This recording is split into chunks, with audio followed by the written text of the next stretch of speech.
Part 1. Chapter 1. Maman died today. Or yesterday, maybe, I don't know. I got a telegram from the home. Mother deceased. Funeral tomorrow. Faithfully yours. That doesn't mean anything. Maybe it was yesterday. The old people's home is at Marengo, about 80 kilometers from Algiers. I'll take the 2 o'clock bus and get there in the afternoon. That way I can be there for the vigil and come back tomorrow night. I asked my boss for 2 days off, and there was no way he was going to refuse me with an excuse like that. But he wasn't too happy about it. I even said, "It's not my fault." He didn't say anything. Then I thought I shouldn't have said that. After all, I didn't have anything to apologize for. He's the one who should have offered his condolences. But he probably will day after tomorrow, when he sees I'm in mourning. For now, it's almost as if Maman weren't dead. After the funeral, though, the case will be closed, and everything will have a more official feel to it. I caught the 2 o'clock bus. It was very hot. I ate at the restaurant, at Celeste's as usual. Everybody felt very sorry for me, and Celeste said, "You only have one mother." When I left, they walked me to the door. I was a little distracted because I still had to go up to Emmanuel's place to borrow a black tie and an armband. He lost his uncle a few months back. I ran so as not to miss the bus. It was probably because of all the rushing around, and on top of that, the bumpy ride, the smell of gasoline, and the glare of the sky and the road, that I dozed off. I slept almost the whole way, and when I woke up, I was slumped against a soldier, who smiled at me and asked if I'd been traveling long. I said yes, just so I wouldn't have to say anything else. The home is 2 kilometers from the village. I walked them. I wanted to see Maman right away. But the caretaker told me I had to see the director first. He was busy, so I waited a while. The caretaker talked the whole time, and then I saw the director. I was shown into his office. He was a little old man with the ribbon of the Legion of Honor in his lapel. He looked at me with his clear eyes. Then he shook my hand and held it so long I didn't know how to get it loose. He thumbed through a file and said, "Madame Merceau came to us 3 years ago. You were her sole support." I thought he was criticizing me for something, and I started to explain, but he cut me off. "You don't have to justify yourself, my dear boy. I've read your mother's file. You weren't able to provide for her properly. She needed someone to look after her. You earn only a modest salary, and the truth of the matter is, she was happier here." I said, "Yes, sir." He added, "You see, she had friends here, people her own age. She was able to share things from the old days with them. You're young, and it must have been hard for her with you." It was true. When she was at home with me, Maman used to spend her time following me with her eyes, not saying a thing. For the first few days she was at the home, she cried a lot, but that was because she wasn't used to it. A few months later, and she would have cried if she'd been taken out. She was used to it. That's partly why I didn't go there much this past year. And also because it took up my Sunday, not to mention the trouble of getting to the bus, buying tickets, and spending 2 hours traveling. The director spoke to me again, but I wasn't really listening anymore. Then he said, "I suppose you'd like to see your mother." I got up without saying anything, and he led the way to the door. On the way downstairs, he explained, "We've moved her to our little mortuary, so as not to upset the others. Whenever one of the residents dies, the others are a bit on edge for the next 2 or 3 days, and that makes it difficult to care for them." We crossed a courtyard where there were lots of old people chatting in little groups. As we went by, the talking would stop, and then the conversation would start up again behind us. The sound was like the muffled jabber of parakeets. The director stopped at the door of a small building. "I'll leave you now, Monsieur Merceau. If you need me for anything, I'll be in my office. As is usually the case, the funeral is set for 10 o'clock in the morning. This way you'll be able to keep vigil over the departed. One last thing. It seems your mother often expressed to her friends her desire for a religious burial. I've taken the liberty of making the necessary arrangements, but I wanted to let you know. I thanked him. While not an atheist, Mama had never in her life given a thought to religion. I went in. It was a very bright, whitewashed room with a skylight for a roof. The furniture consisted of some chairs and some cross-shaped sawhorses. 2 of them, in the middle of the room, were supporting a closed casket. All you could see were some shiny screws, not screwed down all the way, standing out against the walnut-stained planks. Near the casket was an Arab nurse in a white smock, with a brightly colored scarf on her head. Just then the caretaker came in behind me. He must have been running. He stuttered a little. We put the cover on, but I'm supposed to unscrew the casket so you can see her. He was moving toward the casket when I stopped him. He said, "You don't want to?" I answered, "No." He was quiet, and I was embarrassed because I felt I shouldn't have said that. He looked at me and then asked, "Why not?" but without criticizing, as if he just wanted to know. I said, "I don't know." He started twirling his mustache, and then without looking at me again, he said, "I understand." He had nice pale blue eyes and a reddish complexion. He offered me a chair and then sat down right behind me. The nurse stood up and went toward the door.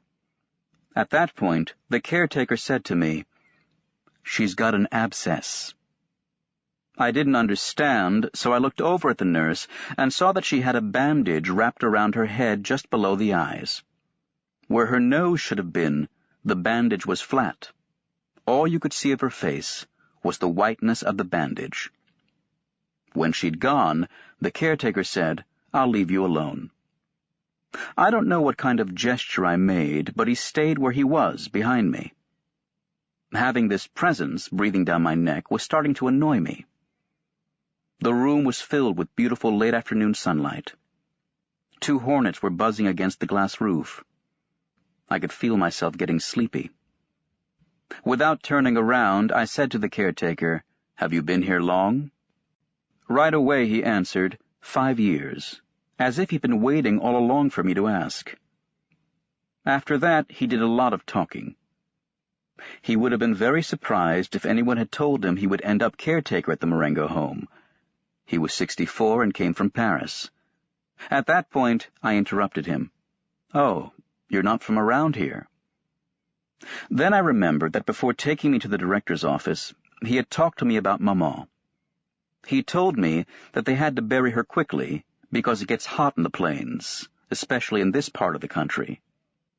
That was when he told me he had lived in Paris and that he had found it hard to forget it. In Paris, they keep vigil over the body for 3, sometimes 4 days. But here you barely have time to get used to the idea before you have to start running after the hearse. Then his wife had said to him, "Hush now, that's not the sort of thing to be telling the gentleman."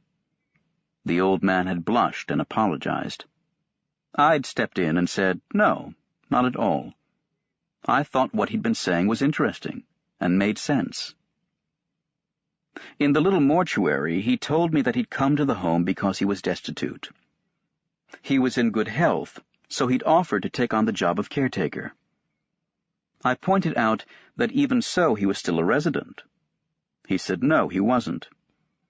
I'd already been struck by the way he had of saying they or the others, and, less often, the old people, talking about the patients, when some of them weren't any older than he was. But of course it wasn't the same. He was the caretaker, and to a certain extent he had authority over them.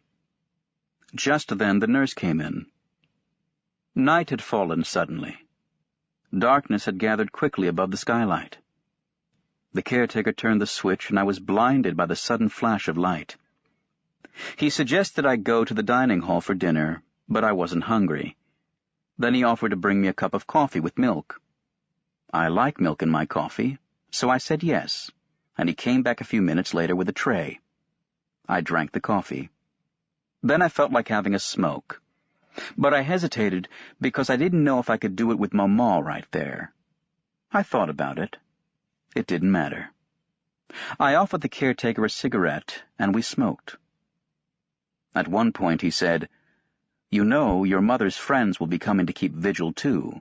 It's customary. I have to go get some chairs and some black coffee." I asked him if he could turn off one of the lights. The glare on the white walls was making me drowsy. He said he couldn't. That was how they'd been wired. It was all or nothing. I didn't pay too much attention to him after that. He left, came back, set up some chairs. On one of them he stacked some cups around a coffee pot. Then he sat down across from me, on the other side of Maman. The nurse was on that side of the room too, but with her back to me. I couldn't see what she was doing, but the way her arms were moving made me think she was knitting. It was pleasant. The coffee had warmed me up, and the smell of flowers on the night air was coming through the open door. I think I dozed off for a while. It was a rustling sound that woke me up. Because I'd had my eyes closed, the whiteness of the room seemed even brighter than before. There wasn't a shadow anywhere in front of me, and every object, every angle and curve stood out so sharply it made my eyes hurt. That's when Maman's friends came in. There were about 10 in all, and they floated into the blinding light without a sound. They sat down without a single chair creaking. I saw them more clearly than I had ever seen anyone, and not one detail of their faces or their clothes escaped me.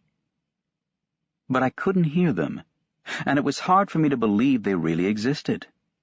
Almost all the women were wearing aprons, and the strings, which were tied tight around their waists, made their bulging stomachs stick out even more. I'd never noticed what huge stomachs old women can have. Almost all the men were skinny and carried canes. What struck me most about their faces was that I couldn't see their eyes, just a faint glimmer in a nest of wrinkles.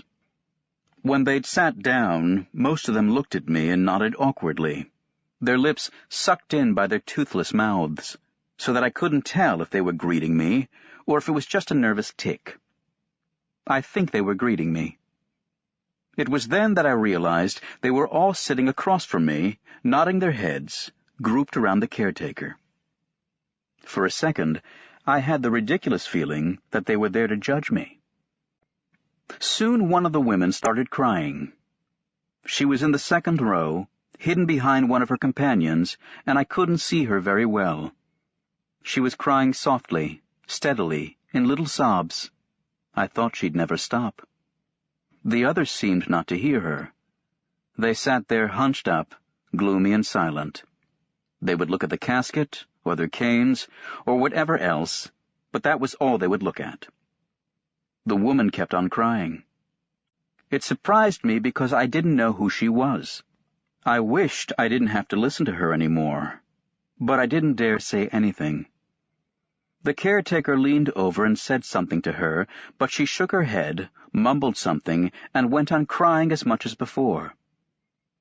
Then the caretaker came around to my side. He sat down next to me. After a long pause, he explained, without looking at me, "She was very close to your mother. She says your mother was her only friend, and now she hasn't got anyone." We just sat there like that for quite a while. The woman's sighs and sobs were quieting down. She sniffled a lot. Then, finally, she shut up.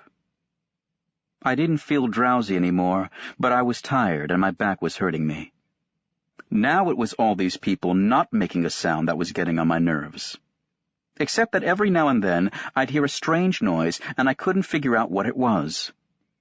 Finally, I realized that some of the old people were sucking at the insides of their cheeks and making these weird smacking noises. They were so lost in their thoughts that they weren't even aware of it. I even had the impression that the dead woman lying in front of them didn't mean anything to them. But I think now that that was a false impression. We all had some coffee served by the caretaker. After that, I don't know any more. The night passed.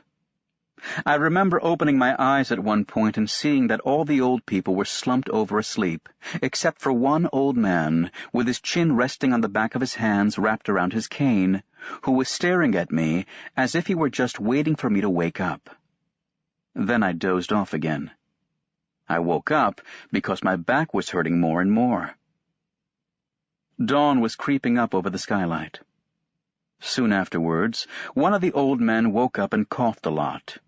He kept hacking into a large checkered handkerchief, and every cough was like a convulsion. He woke the others up, and the caretaker told them that they ought to be going. They got up. The uncomfortable vigil had left their faces ashen-looking. On their way out, and much to my surprise, they all shook my hand, as if that night, during which we hadn't exchanged as much as a single word, had somehow brought us closer together. I was tired. The caretaker took me to his room, and I was able to clean up a little. I had some more coffee and milk, which was very good. When I went outside, the sun was up. Above the hills that separate Marengo from the sea, the sky was streaked with red, and the wind coming over the hills brought the smell of salt with it. It was going to be a beautiful day. It had been a long time since I'd been out in the country, and I could feel how much I'd enjoy going for a walk if it hadn't been for Maman. But I waited in the courtyard under a plane tree. I breathed in the smell of fresh earth, and I wasn't sleepy anymore. I thought of the other guys at the office. They'd be getting up to go to work about this time. For me, that was always the most difficult time of day. I thought about those things a little more, but I was distracted by the sound of a bell ringing inside the buildings. There was some commotion behind the windows, then everything quieted down again. The sun was now a little higher in the sky. It was starting to warm my feet. The caretaker came across the courtyard and told me that the director was asking for me. I went to his office. He had me sign a number of documents. I noticed that he was dressed in black with pinstriped trousers. He picked up the telephone and turned to me. "The undertaker's men arrived a few minutes ago. I'm going to ask them to seal the casket. Before I do, would you like to see your mother one last time?" I said no.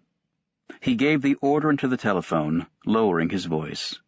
"Figeac, tell the men they can go ahead." After that, he told me he would be attending the funeral, and I thanked him. He sat down behind his desk and crossed his short legs. He informed me that he and I would be the only ones there, apart from the nurse on duty.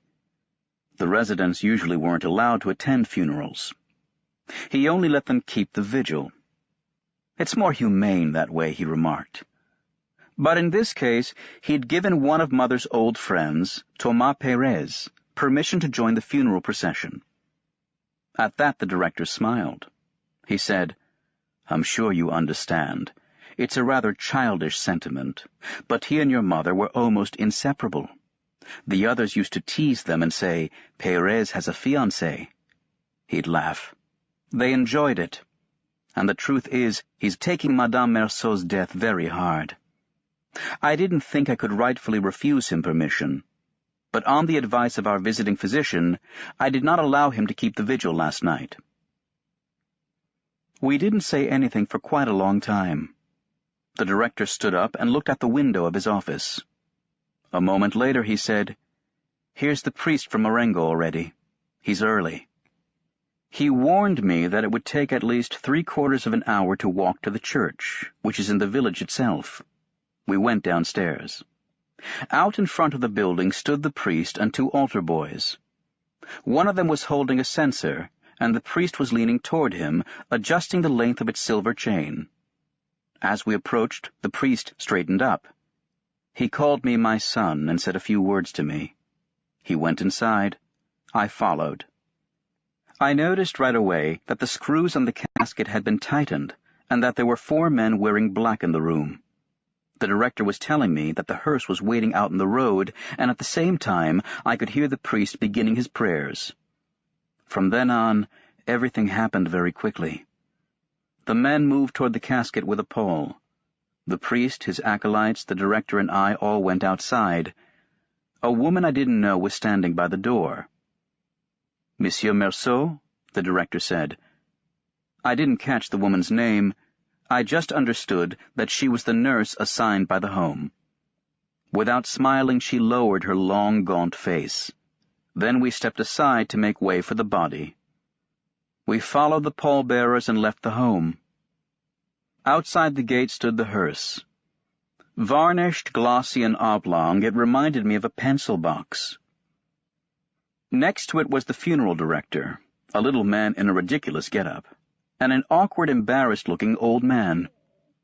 I realized that it was Monsieur Pérez. He was wearing a soft felt hat with a round crown and a wide brim. He took it off as the casket was coming through the gate. A suit with trousers that were corkscrewed down around his ankles, and a black tie with a knot that was too small for the big white collar of his shirt. His lips were trembling below a nose dotted with blackheads. Strange, floppy, thick-rimmed ears stuck out through his fine white hair, and I was struck by their blood-red color next to the pallor of his face. The funeral director assigned us our places. First came the priest, then the hearse. Flanking it, the 4 men. Behind it, the director and myself, and bringing up the rear, the nurse and Monsieur Pérez. The sky was already filled with light. The sun was beginning to bear down on the earth, and it was getting hotter by the minute. I don't know why we waited so long before getting under way. I was hot in my dark clothes. The little old man, who had put his hat back on, took it off again. I turned a little in his direction and was looking at him when the director started talking to me about him. He told me that my mother and Monsieur Pérez often used to walk down to the village together in the evenings, accompanied by a nurse. I was looking at the countryside around me. Seeing the rows of cypress trees leading up to the hills next to the sky, and the houses standing out here and there against that red and green earth, I was able to understand Maman better. Evenings in that part of the country must have been a kind of sad relief. But today, with the sun bearing down, making the whole landscape shimmer with heat, it was inhuman and oppressive. We got under way. It was then that I noticed that Pérez had a slight limp. Little by little, the hearse was picking up speed, and the old man was losing ground. One of the men flanking the hearse had also dropped back and was now even with me. I was surprised at how fast the sun was climbing in the sky. I noticed that for quite some time the countryside had been buzzing with the sound of insects and the crackling of grass. The sweat was pouring down my face. I wasn't wearing a hat, so I fanned myself with my handkerchief. The man from the undertaker said something to me then which I missed. He was lifting the edge of his cap with his right hand and wiping his head with a handkerchief with his left at the same time. I said, "What?" He pointed up at the sky and repeated, "Pretty hot." I said, "Yes." A minute later he asked, "Is that your mother in there?" Again I said, "Yes." "Was she old?" I answered, "Fairly," because I didn't know the exact number. After that he was quiet. I turned around and saw old Pérez about 50 meters behind us. He was going as fast as he could, swinging his felt hat at the end of his arm. I looked at the director, too. He was walking with great dignity, without a single wasted motion. A few beads of sweat were forming on his forehead, but he didn't wipe them off. The procession seemed to me to be moving a little faster. All around me there was still the same glowing countryside flooded with sunlight. The glare from the sky was unbearable. At one point, we went over a section of the road that had just been repaved. The tar had burst open in the sun. Our feet sank into it, leaving its shiny pulp exposed. Sticking up above the top of the hearse, the coachman's hard leather hat looked as if it had been molded out of the same black mud. I felt a little lost between the blue and white of the sky and the monotony of the colors around me, the sticky black of the tar, the dull black of all the clothes, and the shiny black of the hearse. All of it. The sun, the smell of leather and horse dung from the hearse, the smell of varnish and incense, and my fatigue after a night without sleep, was making it hard for me to see or think straight. I turned around again. Perez seemed to be way back there, fading in the shimmering heat. Then I lost sight of him altogether. I looked around and saw that he'd left the road and cut out across the fields. I also noticed there was a bend in the road up ahead. I realized that Perez, who knew the country, was taking a shortcut in order to catch up with us. By the time we rounded the bend, he was back with us. Then we lost him again. He set off cross-country once more, and so it went on. I could feel the blood pounding in my temples. After that, everything seemed to happen so fast, so deliberately, so naturally, that I don't remember any of it anymore. Except for one thing. As we entered the village, the nurse spoke to me. She had a remarkable voice, which didn't go with her face at all. A melodious, quavering voice. She said, "If you go slowly, you risk getting sunstroke. But if you go too fast, you work up a sweat and then catch a chill inside the church." She was right. There was no way out. Several other images from that day have stuck in my mind. For instance, Perez's face when he caught up with us for the last time, just outside the village. Big tears of frustration and exhaustion were streaming down his cheeks, but because of all the wrinkles, they weren't dripping off. They spread out and ran together again, leaving a watery film over his ruined face. Then there was the church and the villagers on the sidewalks, the red geraniums on the graves in the cemetery. Perez fainting. He crumpled like a rag doll. The blood-red earth spilling over Mama's casket. The white flesh of the roots mixed in with it. More people, voices, the village, waiting in front of a cafe. The incessant drone of the motor, and my joy when the bus entered the nest of lights that was Algiers, and I knew I was going to go to bed and sleep for 12 hours. Chapter 2. As I was waking up, it came to me why my boss had seemed annoyed when I asked him for 2 days off. Today is Saturday. I'd sort of forgotten, but as I was getting up, it came to me. And, naturally, my boss thought about the fact that I'd be getting 4 days vacation that way, including Sunday, and he couldn't have been happy about that. But, in the first place, it isn't my fault if they buried Mama yesterday instead of today. And second, I would have had Saturday and Sunday off anyway. Obviously, that still doesn't keep me from understanding my boss's point of view. I had a hard time getting up because I was tired from the day before. While I was shaving, I wondered what I was going to do, and I decided to go for a swim. I caught the streetcar to go to the public beach down at the harbor. Once there, I dove into the channel. There were lots of young people. In the water, I ran into Marie Cardona, a former typist in our office whom I'd had a thing for at the time. She did too, I think. But she'd left soon afterwards, and we didn't have the time.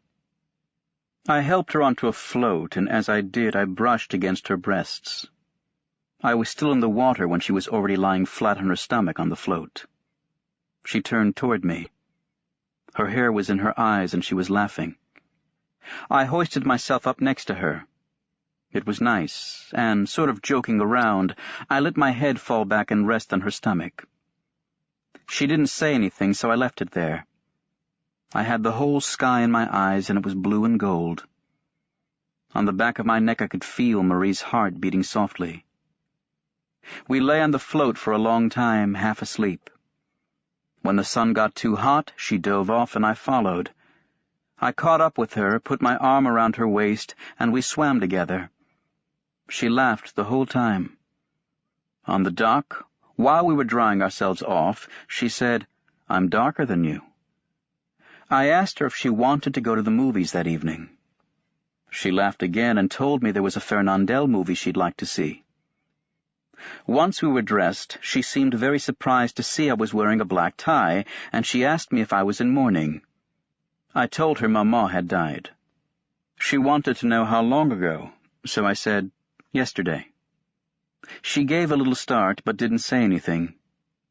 I felt like telling her it wasn't my fault, but I stopped myself because I remembered that I'd already said that to my boss. It didn't mean anything. Besides, you always feel a little guilty. By that evening, Marie had forgotten all about it. The movie was funny in parts, but otherwise it was just too stupid. She had her leg pressed against mine. I was fondling her breasts. Toward the end of the show, I gave her a kiss, but not a good one. She came back to my place. When I woke up, Marie had gone. She'd explained to me that she had to go to her aunt's. I remembered that it was Sunday, and that bothered me. I don't like Sundays. So I rolled over, tried to find the salty smell Marie's hair had left on the pillow, and slept until 10. Then I smoked a few cigarettes, still in bed, till noon. I didn't feel like having lunch at Celeste's like I usually did because they'd be sure to ask questions, and I don't like that. I fixed myself some eggs and ate them out of the pan, without bread, because I didn't have any left, and I didn't feel like going downstairs to buy some. After lunch, I was a little bored, and I wandered around the apartment. It was just the right size when Maman was here. Now it's too big for me, and I've had to move the dining room table into my bedroom. I live in just one room now, with some saggy straw chairs, a wardrobe whose mirror has gone yellow, a dressing table, and a brass bed. I've let the rest go. A little later, just for something to do, I picked up an old newspaper and read it. I cut out an advertisement for Crucian salts and stuck it in an old notebook where I put things from the papers that interest me.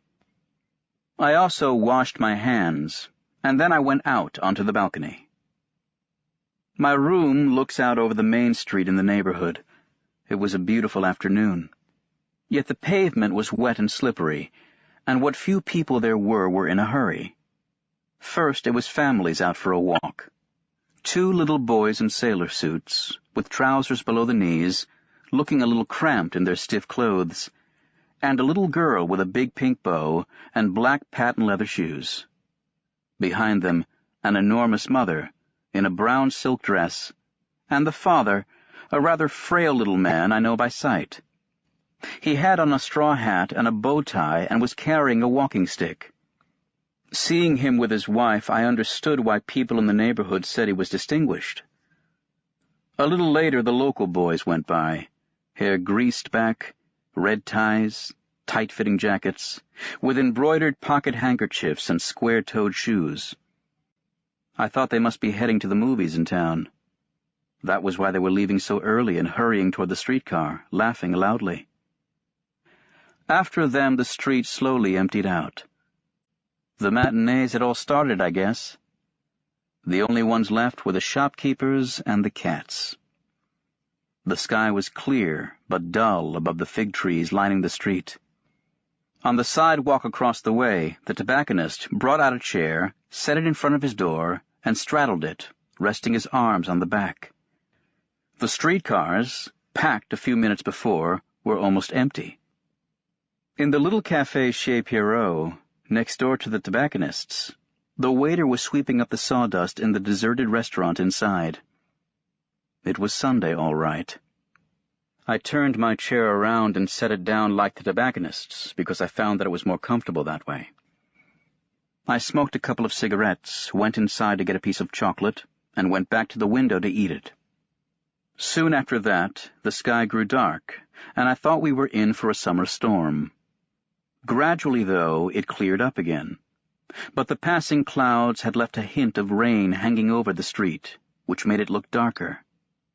I sat there for a long time and watched the sky. At 5 o'clock, some streetcars pulled up, clanging away. They were bringing back gangs of fans from the local soccer stadium. They were crowded onto the running boards and hanging from the handrails. The streetcars that followed brought back the players, whom I recognized by their little athletic bags. They were shouting and singing at the tops of their lungs that their team would never die. Several of them waved to me. One of them even yelled up to me, "We beat 'em!" And I nodded, as if to say yes. From then on, there was a steady stream of cars. The sky changed again. Above the rooftops, the sky had taken on a reddish glow, and with evening coming on, the streets came to life. People were straggling back from their walks. I recognized the distinguished little man among the others. Children were either crying or lagging behind. Almost all at once, moviegoers spilled out of the neighborhood theaters into the street. The young men among them were gesturing more excitedly than usual, and I thought they must have seen an adventure film.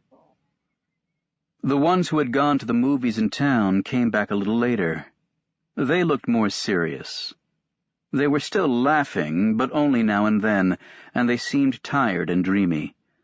But they hung around anyway, walking up and down the sidewalk across the street. The local girls, bareheaded, were walking arm in arm. The young men had made sure they would have to bump right into them, and then they would make cracks. The girls giggled and turned their heads away. Several of the girls, whom I knew, waved to me. Then the street lamps came on all of a sudden, and made the first stars appearing in the night sky grow dim. I felt my eyes getting tired from watching the street filled with so many people and lights. The street lamps were making the pavement glisten, and the light from the streetcars would glint off someone's shiny hair, or off a smile, or a silver bracelet. Soon afterwards, with the streetcars running less often and the sky already blue above the trees and the lamps, the neighborhood emptied out, almost imperceptibly, until the first cat slowly made its way across the now deserted street. Then I thought maybe I ought to have some dinner. My neck was a little stiff from resting my chin on the back of the chair for so long. I went downstairs to buy some bread and spaghetti, did my cooking, and ate standing up. I wanted to smoke a cigarette at the window, but the air was getting colder and I felt a little chilled. I shut my windows, and as I was coming back, I glanced at the mirror and saw a corner of my table with my alcohol lamp next to some pieces of bread. It occurred to me that anyway one more Sunday was over, that Mama was buried now, that I was going back to work, and that really nothing had changed. Chapter 3. I worked hard at the office today. The boss was nice. He asked me if I wasn't too tired, and he also wanted to know Maman's age. I said about 60, so as not to make a mistake. And I don't know why, but he seemed to be relieved somehow and to consider the matter closed. There was a stack of freight invoices that had piled up on my desk, and I had to go through them all. Before leaving the office to go to lunch, I washed my hands. I really like doing this at lunchtime. I don't enjoy it so much in the evening, because the roller towel you use is soaked through. One towel has to last all day. I mentioned it once to my boss. He told me he was sorry, but it was really a minor detail. I left a little late at 12:30 with Emmanuel, who works as a dispatcher. The office overlooks the sea, and we took a minute to watch the freighters in the harbor, which was ablaze with sunlight. Then a truck came toward us with its chains rattling and its engine backfiring. Emmanuel said, "How about it?" And I started running. The truck passed us and we ran after it. I was engulfed by the noise and the dust. I couldn't see anything, and all I was conscious of was the sensation of hurtling forward in a mad dash through cranes and winches, masts bobbing on the horizon, and the hulls of ships alongside us as we ran. I was first to grab hold and take a flying leap. Then I reached out and helped Emmanuel scramble up. We were out of breath. The truck was bumping around on the uneven cobblestones of the quay in a cloud of dust and sun. Emmanuel was laughing so hard he could hardly breathe. We arrived at Céleste's, dripping with sweat. Céleste was there, as always, with his big belly, his apron, and his white mustache. He asked me if things were all right now. I told him yes they were and said I was hungry. I ate fast and had some coffee. Then I went home and slept for a while because I'd drunk too much wine, and when I woke up I felt like having a smoke. It was late and I ran to catch a streetcar. I worked all afternoon. It got very hot in the office, and that evening, when I left, I was glad to walk back slowly along the docks. The sky was green. I felt good. But I went straight home because I wanted to boil myself some potatoes. On my way upstairs, in the dark, I ran into old Salamano, my neighbor across the landing. He was with his dog. The two of them have been inseparable for 8 years. The spaniel has a skin disease, mange, I think, which makes almost all its hair fall out and leaves it covered with brown sores and scabs. After living together for so long, the two of them alone in one tiny room, they've ended up looking like each other. Old Salamano has reddish scabs on his face and wispy yellow hair. As for the dog, he's sort of taken on his master's stooped look, muzzle down, neck straining. They look as if they belong to the same species, and yet they hate each other. Twice a day, at 11 and 6, the old man takes the dog out for a walk. They haven't changed their route in 8 years. You can see them in the Rue de Lyon, the dog pulling the man along until old Salamano stumbles. Then he beats the dog and swears at it. The dog cowers and trails behind. Then it's the old man who pulls the dog.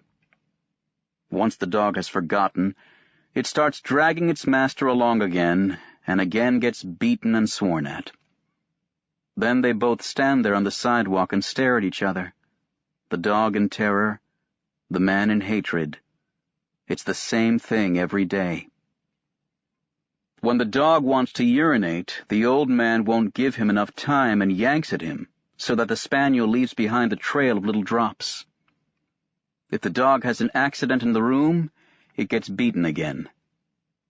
This has been going on for 8 years. Céleste is always saying it's pitiful, but really, who's to say? When I ran into him on the stairs, Salamana was swearing away at the dog. He was saying, "Filthy, stinking bastard," and the dog was whimpering. I said good evening, but the old man just went on cursing. So I asked him what the dog had done. He didn't answer. All he said was filthy, stinking bastard. I could barely see him leaning over his dog, trying to fix something on its collar. I spoke louder. Then, without turning around, he answered with a kind of suppressed rage. "He's always there." Then he left, yanking at the animal, which was letting itself be dragged along, whimpering. Just then my other neighbor came in. The word around the neighborhood is that he lives off women, but when you ask him what he does, he's a warehouse guard. Generally speaking, he's not very popular. But he often talks to me and sometimes stops by my place for a minute because I listen to him. I find what he has to say interesting. Besides, I don't have any reason not to talk to him. His name is Raymond Santez. He's a little on the short side, with broad shoulders and a nose like a boxer's. He always dresses very sharp. And once he said to me, talking about Salamano, "If that isn't pitiful." He asked me, didn't I think it was disgusting, and I said no. We went upstairs, and I was about to leave him when he said, "I've got some blood sausage and some wine at my place. How about joining me?" I figured it would save me the trouble of having to cook for myself, so I accepted. He has only one room, too, and the little kitchen with no window. Over his bed, he has a pink and white plaster angel, some pictures of famous athletes, and 2 or 3 photographs of naked women. The room was dirty and the bed was unmade. First he lit his paraffin lamp, then he took a pretty dubious-looking bandage out of his pocket and wrapped it around his right hand. I asked him what he'd done to it. He said he'd been in a fight with some guy who was trying to start trouble. "You see, Monsieur Merceau," he said, "it's not that I'm a bad guy, but I have a short fuse. This guy says to me, 'If you're man enough, you'll get down off that streetcar.' I said, 'Come on, take it easy.' Then he said, 'You're yellow.' So I got off and I said to him, 'I think you better stop right there or I'm going to have to teach you a lesson.' And he said, 'You and who else?' So I let him have it. He went down. I was about to help him up, but he started kicking me from there on the ground. So I kneed him one and slugged him a couple of times. His face was all bloody. I asked him if he'd had enough. He said yes." All this time, Santez was fiddling with his bandage. I was sitting on the bed. He said, "So you see, I wasn't the one who started it. He was asking for it." It was true, and I agreed. Then he told me that, as a matter of fact, he wanted to ask my advice about the whole business because I was a man, I knew about things, I could help him out, and then we'd be pals. I didn't say anything, and he asked me again if I wanted to be pals. I said it was fine with me. He seemed pleased. He got out the blood sausage, fried it up, and set out glasses, plates, knives and forks, and 2 bottles of wine. All this in silence. Then we sat down. As we ate, he started telling me his story. He was a little hesitant at first. I knew this lady. As a matter of fact, well, she was my mistress. The man he'd had the fight with was this woman's brother. He told me he'd been keeping her. I didn't say anything, and yet right away he added that he knew what people around the neighborhood were saying, but that his conscience was clear and that he was a warehouse guard. To get back to what I was saying, he continued, I realized that she was cheating on me. He'd been giving her just enough to live on. He'd paid the rent on her room and gave her 20 francs a day for food. 300 francs for the room, 600 for food, a pair of stockings every now and then. That made it 1,000 francs, and Her Highness refused to work, but she was always telling me that things were too tight, that she couldn't get by on what I was giving her. And I'd say to her, why not work half-days? You'd be helping me out on all the little extras. I bought you a new outfit just this month. I give you 20 francs a day. I pay your rent, and what do? You have coffee in the afternoons with your friends. You even provide the coffee and sugar. And me, I provide the money. I've been good to you, and this is how you repay me? But she wouldn't work. She just kept on telling me she couldn't make ends meet. And that's what made me realize she was cheating on me. Then he'd told me that he'd found a lottery ticket in her purse, and she hadn't been able to explain how she paid for it. A short time later, he'd found the ticket from the shop in Mont-de-Piété in her room, which proved that she'd pawned 2 bracelets. Until then, he hadn't even known the bracelets existed. It was clear that she was cheating on me, so I left her. But first I smacked her around, and then I told her exactly what I thought of her. I told her that all she was interested in was getting into the sack. You see, Monsieur Merceau, it's like I told her. You don't realize that everybody's jealous of how good you have it with me. Someday you'll know just how good it was. He'd beaten her till she bled. He'd never beaten her before. I'd smack her around a little, but nice like you might say. She'd scream a little, I'd close the shutters, and it always ended the same way. But this time it's for real, and if you ask me, she still hasn't gotten what she has coming. Then he explained that that was what he needed advice about. He stopped to adjust the lamp's wick, which was smoking. I just listened. I'd drunk close to a liter of wine and my temples were burning. I was smoking Raymond's cigarettes because I'd run out. The last streetcars were going by, taking the now distant sounds of the neighborhood with them. Raymond went on.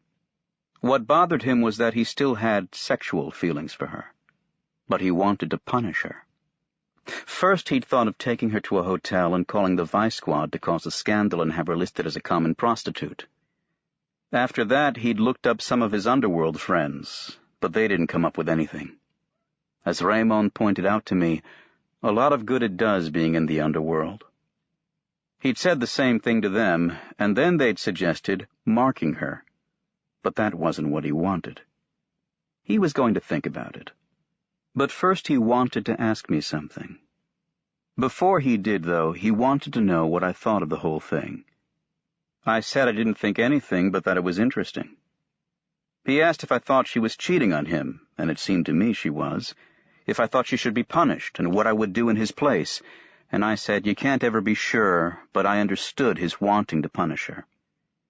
I drank a little more wine. He lit a cigarette and let me in on what he was thinking about doing. He wanted to write her a letter, one with a punch and also some things in it to make her sorry for what she's done. Then, when she came running back, he'd go to bed with her, and right at the last minute, he'd spit in her face and throw her out. Yes, that would punish her, I thought. But Raymond told me he didn't think he could write the kind of letter it would take, and that he'd thought of asking me to write it for him. Since I didn't say anything, he asked me if I'd mind doing it right then, and I said no. He downed a glass of wine and then stood up. He pushed aside the plates and the little bit of cold sausage we'd left. He carefully wiped the oilcloth covering the table.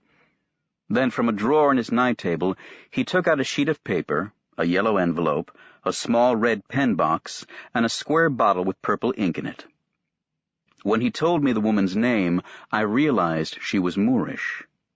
I wrote the letter. I did it just as it came to me, but I tried my best to please Raymond because I didn't have any reason not to please him. Then I read it out loud.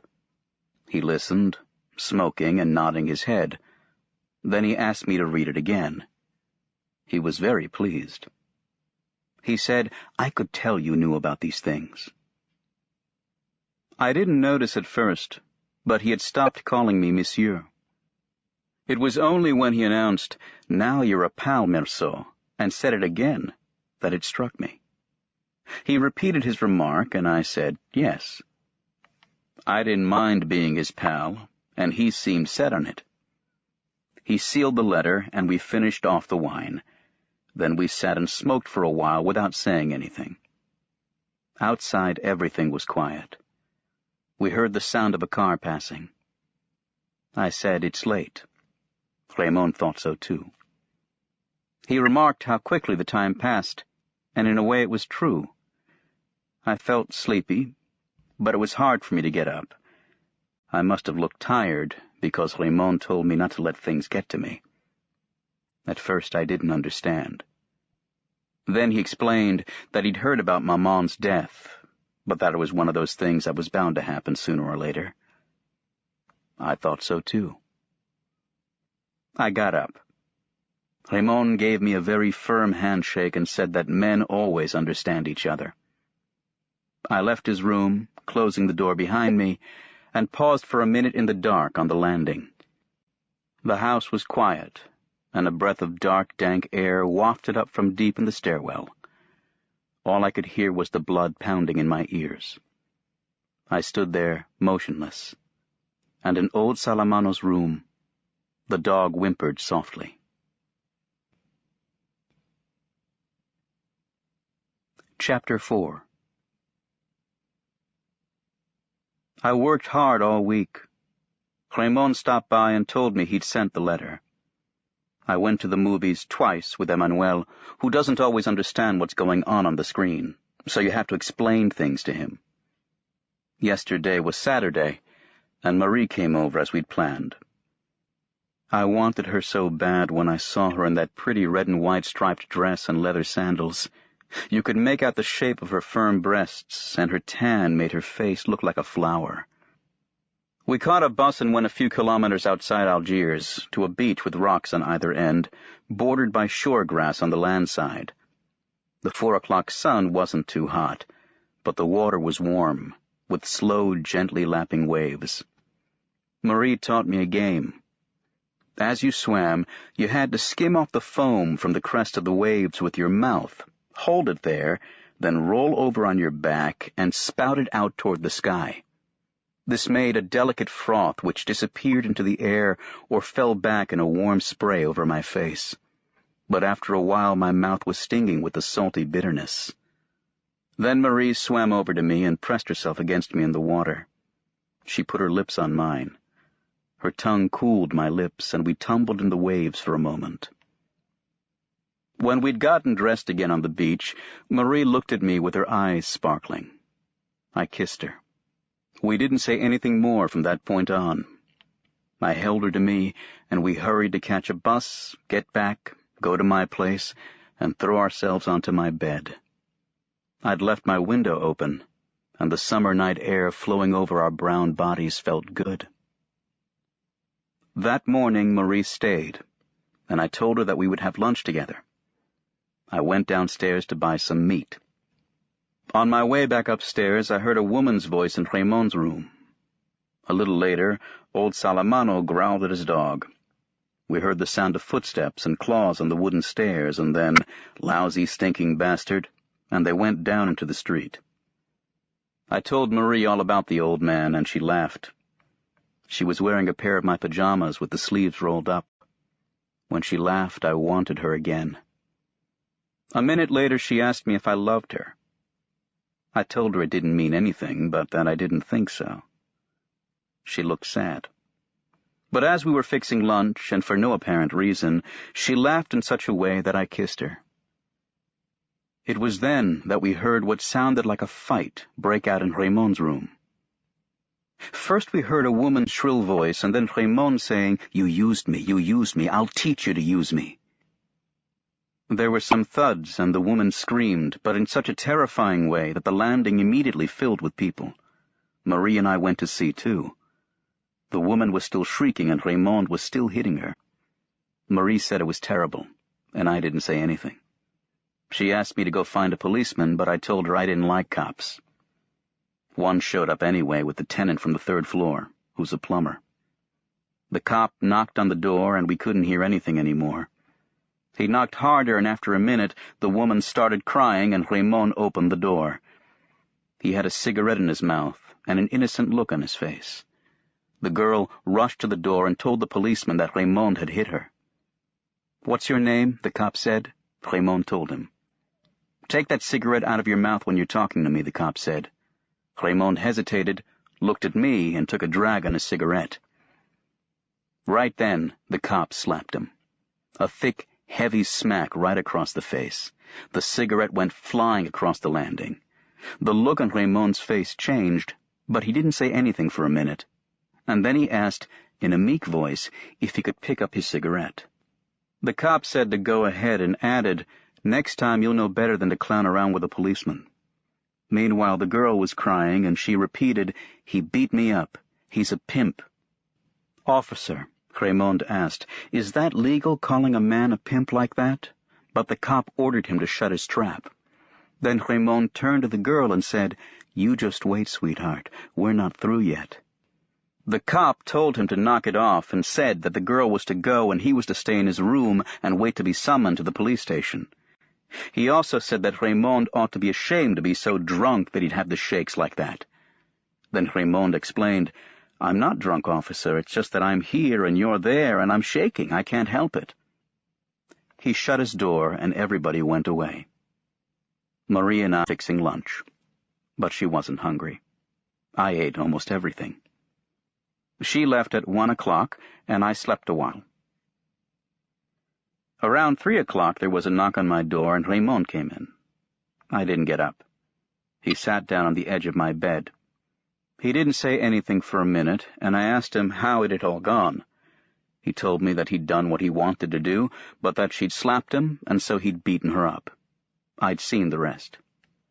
I told him it seemed to me that she'd gotten her punishment now, and he ought to be happy. He thought so too, and he pointed out that the cop could do anything he wanted. It wouldn't change the fact that she'd gotten her beating. He added that he knew all about cops and how to handle them. Then he asked me if I'd expected him to hit the cop back. I said I wasn't expecting anything, and besides, I didn't like cops. Raymond seemed pretty happy. He asked me if I wanted to go for a walk with him. I got up and started combing my hair. He told me that I'd have to act as a witness for him. It didn't matter to me, but I didn't know what I was supposed to say. According to Raymond, all I had to do was to state that the girl had cheated on him. I agreed to act as a witness for him. We went out and Raymond bought me a brandy. Then he wanted to shoot a game of pool, and I just barely lost. Afterwards, he wanted to go to a whorehouse, but I said no, because I don't like that. So we took our time getting back, him telling me how glad he was that he'd been able to give the woman what she deserved. I found him very friendly with me, and I thought it was a nice moment. From a distance, I noticed old Salamano standing on the doorstep. He looked flustered. When we got closer, I saw that he didn't have his dog. He was looking all over the place, turning around, peering into the darkness of the entryway, muttering incoherently, and then he started searching the street again with his little red eyes. When Raymond asked him what was wrong, he didn't answer right away. I barely heard him mumble, "Stinking bastard," and he went on fidgeting around. I asked him where his dog was. He snapped at me and said he was gone. And then, all of a sudden, the words came pouring out. I took him to the parade ground like always. There were lots of people around the booths at the fair. I stopped to watch the King of the Escape Artists, and when I was ready to go, he wasn't there. Sure, I'd been meaning to get him a smaller collar for a long time, but I never thought the bastard would take off like that. Then Raymond pointed out to him that the dog might have gotten lost and that he would come back. He gave examples of dogs that had walked dozens of kilometers to get back to their masters. Nevertheless, the old man looked even more flustered. "But they'll take him away from me, don't you see? If only somebody would take him in. But that's impossible. Everybody's disgusted by his scabs. The police will get him for sure." So I told him he should go to the pound and they'd give the dog back to him after he paid a fee. He asked me if it was a big fee. I didn't know. Then he got mad. "Pay money for that bastard? Ha! He can damn well die." And he started cursing the dog. Raymond laughed and went inside. I followed him, and we parted upstairs on the landing. A minute later I heard the old man's footsteps, and he knocked on my door. When I opened it, he stood in the doorway for a minute and said, "Excuse me, excuse me." I asked him to come in, but he refused. He was looking down at the tips of his shoes, and his scabby hands were trembling. Without looking up at me, he asked, "They're not going to take him away from me, are they, Monsieur Meursault? They'll give him back to me. Otherwise, what's going to happen to me?" I told him that the pound kept dogs for 3 days so that their owners could come and claim them, and that after that they did with them as they saw fit. He looked at me in silence. Then he said good night. He shut his door, and I heard him pacing back and forth. His bed creaked, and from the peculiar little noise coming through the partition, I realized he was crying. For some reason, I thought of Maman. But I had to get up early the next morning. I wasn't hungry, and I went to bed without any dinner. Chapter 5. Raymond called me at the office. He told me that a friend of his, he'd spoken to him about me, had invited me to spend the day Sunday at his little beach house, near Algiers. I said I'd really like to, but I'd promised to spend the day with a girlfriend. Raymond immediately told me that she was invited too. His friend's wife would be very glad not to be alone with a bunch of men. I wanted to hang up right away because I know the boss doesn't like people calling us from town. But Raymond asked me to hang on and told me he could have passed on the invitation that evening, but he had something else to tell me. He'd been followed all day by a group of Arabs, one of whom was the brother of his former mistress. "If you see him hanging around the building when you get home this evening, let me know." I said I would. A little later my boss sent for me, and for a second I was annoyed because I thought he was going to tell me to do less talking on the phone and more work. But that wasn't it at all. He told me he wanted to talk to me about a plan of his that was still pretty vague. He just wanted to have my opinion on the matter. He was planning to open an office in Paris, which would handle his business directly with the big companies, on the spot, and he wanted to know how I felt about going there. I'd be able to live in Paris and to travel around for part of the year as well. You're young, and it seems to me it's the kind of life that would appeal to you. I said yes, but that really it was all the same to me. Then he asked me if I wasn't interested in a change of life. I said that people never change their lives, that in any case one life was as good as another, and that I wasn't dissatisfied with mine here at all. He looked upset and told me that I never gave him a straight answer, that I had no ambition, and that was disastrous in business. So I went back to work. I would rather not have upset him, but I couldn't see any reason to change my life. Looking back on it, I wasn't unhappy. When I was a student, I had lots of ambitions like that. But when I had to give up my studies, I learned very quickly that none of it really mattered. That evening, Marie came by to see me and asked me if I wanted to marry her. I said it didn't make any difference to me, and that we could if she wanted to. Then she wanted to know if I loved her. I answered the same way I had the last time, that it didn't mean anything, but that I probably didn't love her. So why marry me then, she said. I explained to her that it didn't really matter, and that if she wanted to, we could get married. Besides, she was the one who was doing the asking, and all I was saying was yes. Then she pointed out that marriage was a serious thing. I said no. She stopped talking for a minute and looked at me without saying anything. Then she spoke. She just wanted to know if I would have accepted the same proposal from another woman, with whom I was involved in the same way. I said sure. Then she said she wondered if she loved me, and there was no way I could know about that. After another moment's silence, she mumbled that I was peculiar, that was probably why she loved me, but that one day I might hate her for the same reason. I didn't say anything, because I didn't have anything to add.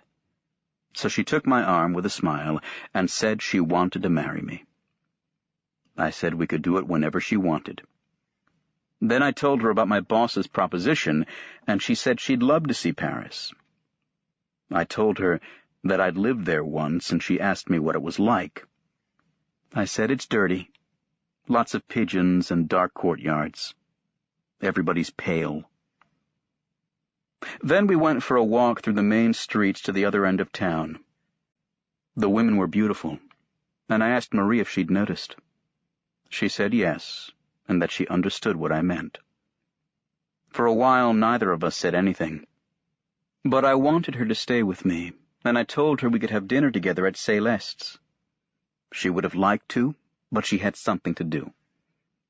We were near my place, and I said goodbye to her. She looked at me. Don't you want to know what I have to do? I did, but I hadn't thought to ask, and she seemed to be scolding me. Then, seeing me so confused, she laughed again, and she moved toward me with her whole body to offer me her lips. I had dinner at Céleste's. I'd already started eating when a strange little woman came in and asked me if she could sit at my table. Of course she could. Her gestures were jerky, and she had bright eyes in a little face like an apple. She took off her jacket, sat down, and studied the menu feverishly. She called Céleste over and ordered her whole meal all at once, in a voice that was clear and very fast at the same time. While she was waiting for her first course, she opened her bag, took out a slip of paper and a pencil, added up the bill in advance, then took the exact amount, plus tip, out of a vest pocket and set it down on the table in front of her. At that point, the waiter brought her first course, and she gulped it down. While waiting for the next course, she again took out of her bag a blue pencil and a magazine that listed the radio programs for the week. One by one, and with great care, she checked off almost every program. Since the magazine was about a dozen pages long, she meticulously continued this task throughout the meal. I had already finished, and she was still checking away with the same zeal. Then she stood up, put her jacket back on with the same robot-like movements, and left. I didn't have anything to do, so I left too and followed her for a while. She had positioned herself right next to the curb and was making her way with incredible speed and assurance, never once swerving or looking around. I eventually lost sight of her and turned back. I thought about how peculiar she was, but forgot about her a few minutes later. I found old Salamano waiting outside my door. I asked him in, and he told me that his dog was lost, because it wasn't at the pound. The people who worked there had told him that maybe it had been run over. He asked if he could find out at the police station. They told him that they didn't keep track of things like that because they happened every day. I told old Salamano that he could get another dog, but he was right to point out to me that he was used to this one. I was sitting cross-legged on my bed, and Salamano had sat down on a chair in front of the table. He was facing me, and he had both hands on his knees. He had kept his old felt hat on. He was mumbling bits and pieces of sentences through his yellowing mustache. He was getting on my nerves a little, but I didn't have anything to do, and I didn't feel sleepy. Just for something to say, I asked him about his dog. He told me he'd gotten it after his wife died. He had married fairly late. When he was young, he'd wanted to go into the theater. In the army, he used to act in military vaudevilles, but he had ended up working on the railroads, and he didn't regret it, because now he had a small pension. He hadn't been happy with his wife, but he'd pretty much gotten used to her. When she died, he had been very lonely. So he asked a shop buddy for a dog, and he'd gotten this one very young. He'd had to feed it from a bottle. But since a dog doesn't live as long as a man, they'd ended up being old together. He was bad-tempered, Salamano said. We'd have a run-in every now and then, but he was a good dog just the same. I said he was well-bred, and Salamano looked pleased. And, he added, you didn't know him before he got sick. His coat was the best thing about him. Every night and every morning after the dog had gotten that skin disease, Salamano rubbed him with ointment. But according to him, the dog's real sickness was old age, and there's no cure for old age. At that point I yawned, and the old man said he'd be going. I told him that he could stay and that I was sorry about what had happened to his dog. He thanked me. He told me that Maman was very fond of his dog. He called her, your poor mother. He said he supposed I must be very sad since Maman died, and I didn't say anything. Then he said, very quickly, and with an embarrassed look, that he realized that some people in the neighborhood thought badly of me for having sent Maman to the home, but he knew me, and he knew I loved her very much. I still don't know why, but I said that until then I hadn't realized that people thought badly of me for doing it, but that the home had seemed like the natural thing since I didn't have enough money to have Maman cared for. Anyway, I added, it had been a long time since she'd had anything to say to me, and she was bored all by herself. Yes, he said, and at least in a home you can make a few friends. Then he said good night. He wanted to sleep. His life had changed now, and he wasn't too sure what he was going to do. For the first time since I'd known him, and with a furtive gesture, he offered me his hand, and I felt the scales on his skin. He gave a little smile, and before he left, he said, I hope the dogs don't bark tonight. I always think it's mine.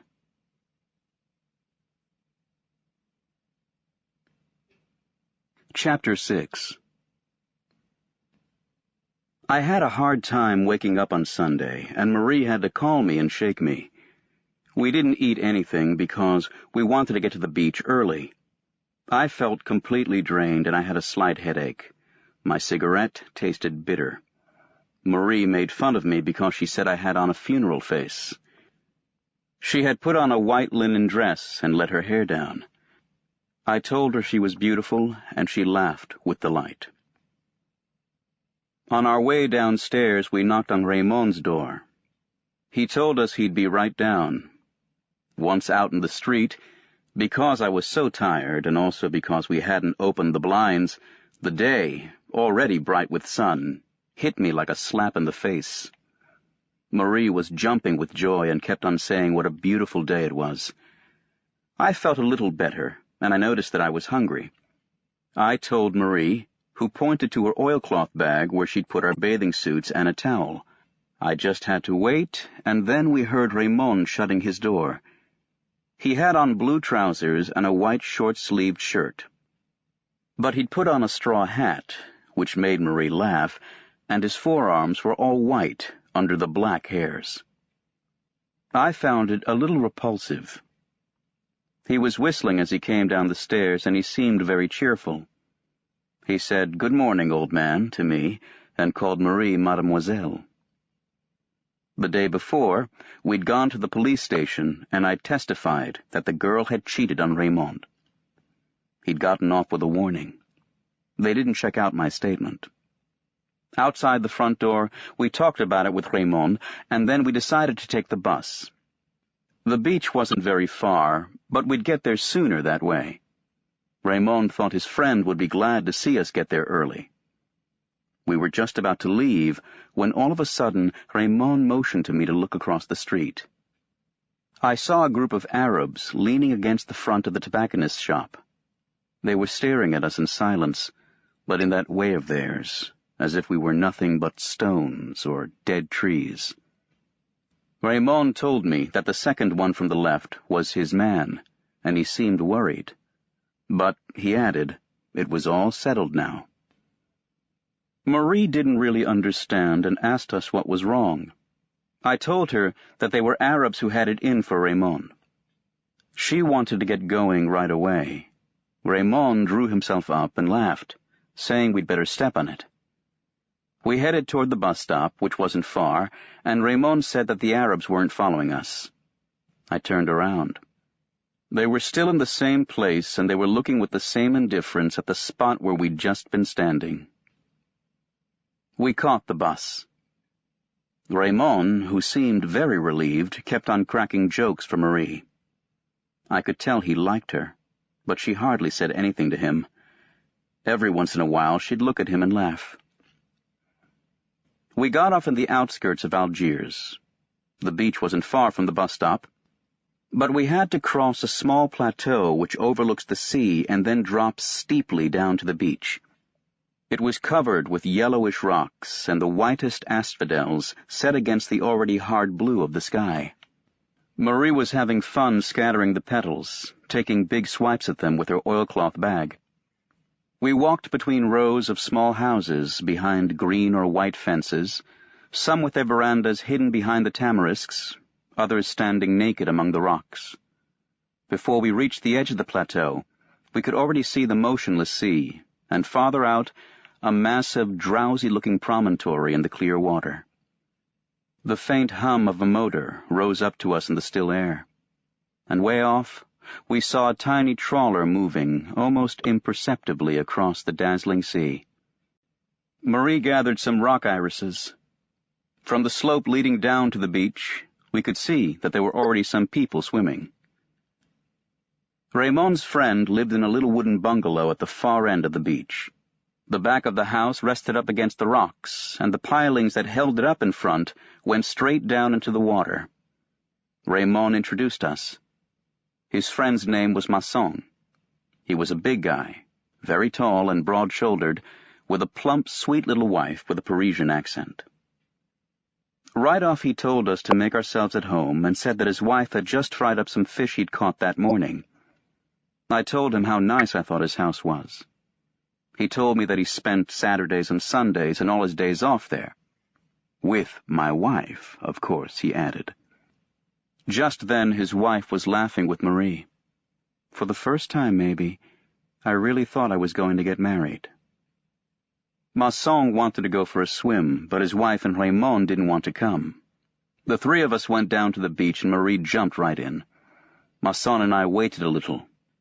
He spoke slowly, and I noticed that he had a habit of finishing everything he said with "and I'd even say," when really it didn't add anything to the meaning of a sentence. Referring to Marie, he said, "She's stunning, and I'd even say charming." After that, I didn't pay any more attention to this mannerism of his, because I was absorbed by the feeling that the sun was doing me a lot of good. The sand was starting to get hot underfoot. I held back the urge to get into the water a minute longer, but finally I said to Masson, "Shall we?" I dove in. He waded in slowly and started swimming only when he couldn't touch bottom anymore. He did the breaststroke, and not too well either, so I left him and joined Marie. The water was cold, and I was glad to be swimming.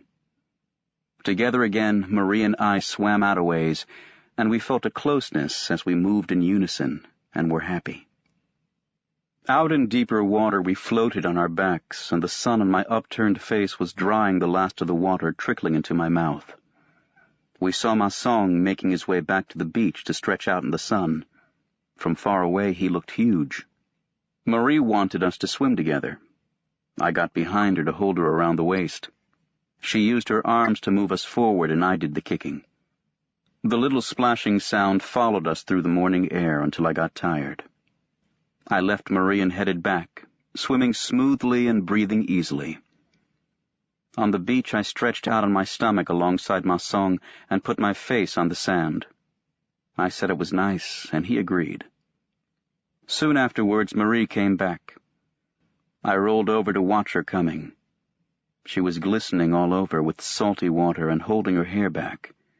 She lay down right next to me, and the combined warmth from her body and from the sun made me doze off. Marie shook me and told me that Masson had gone back up to the house, that it was time for lunch. I got up right away because I was hungry, but Marie told me I hadn't kissed her since that morning. It was true, and yet I had wanted to. "Come into the water," she said. We ran and threw ourselves into the first little waves. We swam a few strokes, and she reached out and held on to me. I felt her legs wrapped around mine, and I wanted her. When we got back, Masson was already calling us. I said I was starving, and then out of the blue he announced to his wife that he liked me. The bread was good. I devoured my share of the fish. After that, there was some meat and fried potatoes. We all ate without talking. Masson drank a lot of wine and kept filling my glass. By the time the coffee came, my head felt heavy and I smoked a lot. Masson, Raymond, and I talked about spending August together at the beach, sharing expenses. Suddenly Marie said, "Do you know what time it is? It's only 11:30. We were all surprised, but Masson said that we'd eaten very early and that it was only natural because lunchtime was whenever you were hungry. For some reason that made Marie laugh. I think she'd had a little too much to drink. Then Masson asked me if I wanted to go for a walk on the beach with him. My wife always takes a nap after lunch. Me, I don't like naps. I need to walk. I tell her all the time it's better for her health, but it's her business. Marie said she'd stay and help Madame Masson with the dishes. The little Parisienne said that first they'd have to get rid of the men. The three of us went down to the beach. The sun was shining almost directly overhead onto the sand, and the glare on the water was unbearable. There was no one left on the beach. From inside the bungalows bordering the plateau and jutting out over the water, we could hear the rattling of plates and silverware. It was hard to breathe in the rocky heat rising from the ground. At first Raymond and Masson discussed people and things I didn't know about. I gathered they'd known each other for a long time and had even lived together at one point. We headed down to the sea and walked along the water's edge. Now and then, a little wave would come up higher than the others and wet our canvas shoes. I wasn't thinking about anything, because I was half asleep from the sun beating down on my bare head. At that point, Raymond said something to Masson which I didn't quite catch. But at the same time I noticed, at the far end of the beach, and a long way from us, 2 Arabs in blue overalls coming in our direction. I looked at Raymond and he said, "It's him." We kept walking. Masson asked how they'd managed to follow us all this way.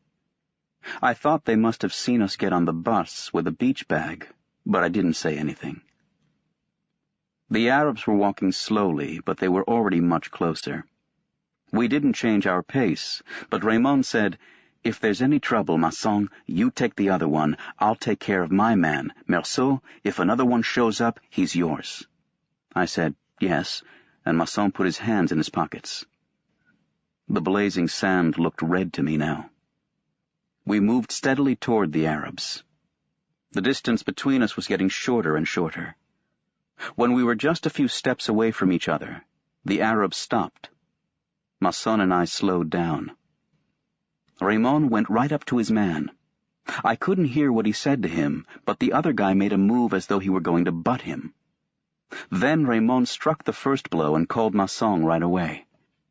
Masson went for the one that had been pointed out as his and hit him twice, as hard as he could. The Arab fell flat in the water, face down, and lay there for several seconds with bubbles bursting on the surface around his head. Meanwhile, Raymond had landed one too, and the other Arab's face was bleeding. Raymond turned to me and said, "Watch this. I'm going to let him have it now." I shouted, "Look out, he's got a knife." But Raymond's arm had already been cut open and his mouth slashed. Masson lunged forward, but the other Arab had gotten back up and gone around behind the one with the knife. We didn't dare move. They started backing off slowly, without taking their eyes off us, keeping us at bay with the knife. When they thought they were far enough away, they took off running as fast as they could while we stood there motionless in the sun, and Raymond clutched at his arm, dripping with blood. Masson immediately said there was a doctor who spent his Sundays up on the plateau. Raymond wanted to go see him right away, but every time he tried to talk, the blood bubbled in his mouth. We steadied him and made our way back to the bungalow as quickly as we could. Once there, Raymond said that they were only flesh wounds and that he could make it to the doctor's. He left with Masson, and I stayed to explain to the women what had happened. Madame Masson was crying and Marie was very pale. I didn't like having to explain to them, so I just shut up, smoked a cigarette, and looked at the sea.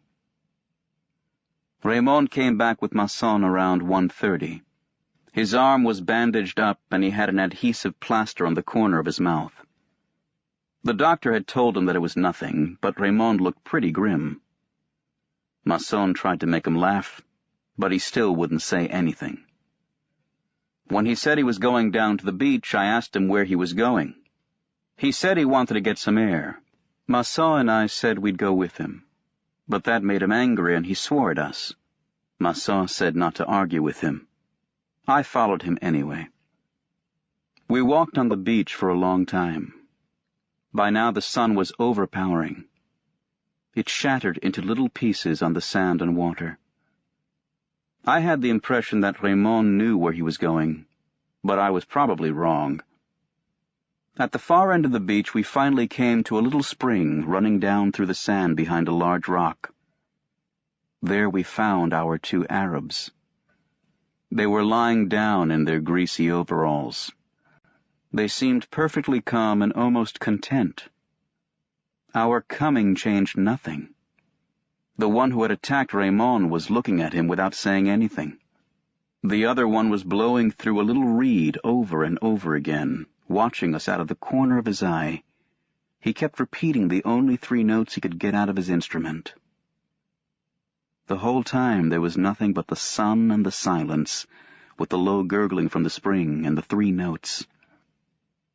Then Raymond put his hand in his hip pocket, but the others didn't move. They just kept looking at each other. I noticed that the toes on the one playing the flute were tensed, but without taking his eyes off his adversary, Raymond asked me, Should I let him have it? I thought that if I said no, he'd get himself all worked up and shoot for sure. All I said was, "He hasn't said anything yet. It'd be pretty lousy to shoot him like that." You could still hear the sound of the water and the flute deep within the silence and the heat. Then Raymond said, "So I'll call him something, and when he answers back, I'll let him have it." I answered, "Right. But if he doesn't draw his knife, you can't shoot." Raymond started getting worked up. The other Arab went on playing, and both of them were watching every move Raymond made. "No," I said to Raymond. "Take him on man to man and give me your gun. If the other one moves in, or if he draws his knife, I'll let him have it."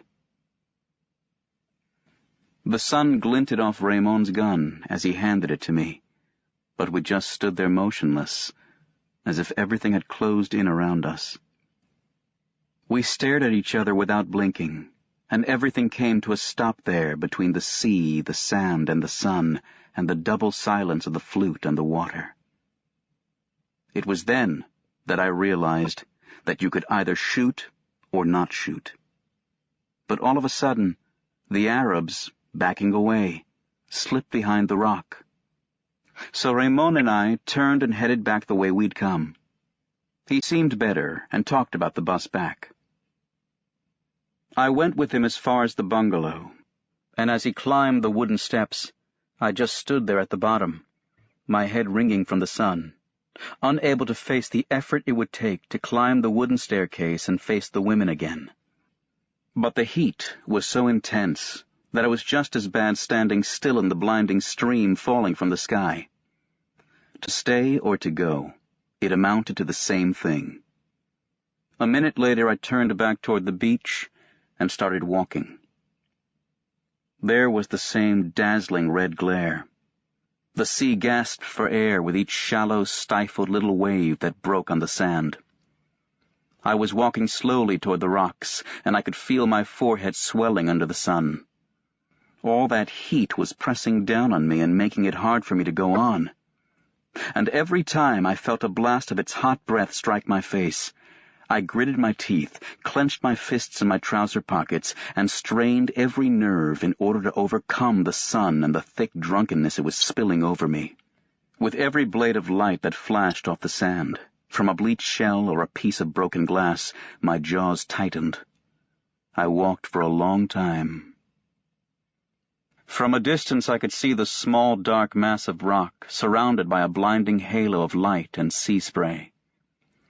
I was thinking of the cool spring behind the rock. I wanted to hear the murmur of its water again, to escape the sun and the strain and the women's tears, and to find shade and rest again at last. But as I got closer, I saw that Raymond's man had come back. He was alone. He was lying on his back, with his hands behind his head, his forehead in the shade of the rock, the rest of his body in the sun. His blue overalls seemed to be steaming in the heat. I was a little surprised. As far as I was concerned, the whole thing was over, and I'd gone there without even thinking about it. As soon as he saw me, he sat up a little and put his hand in his pocket. Naturally, I gripped Raymond's gun inside my jacket. Then he lay back again, but without taking his hand out of his pocket. I was pretty far away from him, about 10 meters or so. I could tell he was glancing at me now and then through half-closed eyes. But most of the time he was just a form shimmering before my eyes in the fiery air. The sound of the waves was even lazier, more drawn out than at noon. It was the same sun, the same light still shining on the same sand as before. For 2 hours the day had stood still. For 2 hours it had been anchored in a sea of molten lead. On the horizon a tiny steamer went by, and I made out the black dot from the corner of my eye because I hadn't stopped watching the Arab. It occurred to me that all I had to do was turn around and that would be the end of it. But the whole beach, throbbing in the sun, was pressing on my back. I took a few steps toward the spring. The Arab didn't move. Besides, he was still pretty far away. Maybe it was the shadows on his face, but it looked like he was laughing. I waited. The sun was starting to burn my cheeks, and I could feel drops of sweat gathering in my eyebrows. The sun was the same as it had been the day I'd buried Maman, and like then, my forehead especially was hurting me, all the veins in it throbbing under the skin. It was this burning, which I couldn't stand any more, that made me move forward. I knew that it was stupid, that I wouldn't get the sun off me by stepping forward, but I took a step, one step forward, and this time, without getting up, the Arab drew his knife and held it up to me in the sun. The light shot off the steel, and it was like a long flashing blade cutting at my forehead. At the same instant, the sweat in my eyebrows dripped down over my eyelids all at once and covered them with a warm, thick film. My eyes were blinded behind the curtain of tears and salt. All I could feel were the symbols of sunlight crashing on my forehead, and indistinctly, the dazzling spear flying up from the knife in front of me. The scorching blade slashed at my eyelashes and stabbed at my stinging eyes. That's when everything began to reel. The sea carried up a thick, fiery breath. It seemed to me as if the sky split open from one end to the other to rain down fire. My whole being tensed, and I squeezed my hand around the revolver. The trigger gave. I felt the smooth underside of the butt. And there, in that noise, sharp and deafening at the same time, is where it all started. I shook off the sweat and sun. I knew that I had shattered the harmony of the day, the exceptional silence of a beach where I'd been happy. Then I fired 4 more times at the motionless body where the bullets lodged without leaving a trace. And it was like knocking 4 quick times on the door of unhappiness.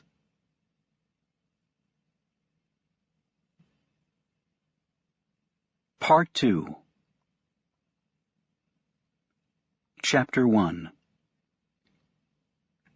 Right after my arrest, I was questioned several times.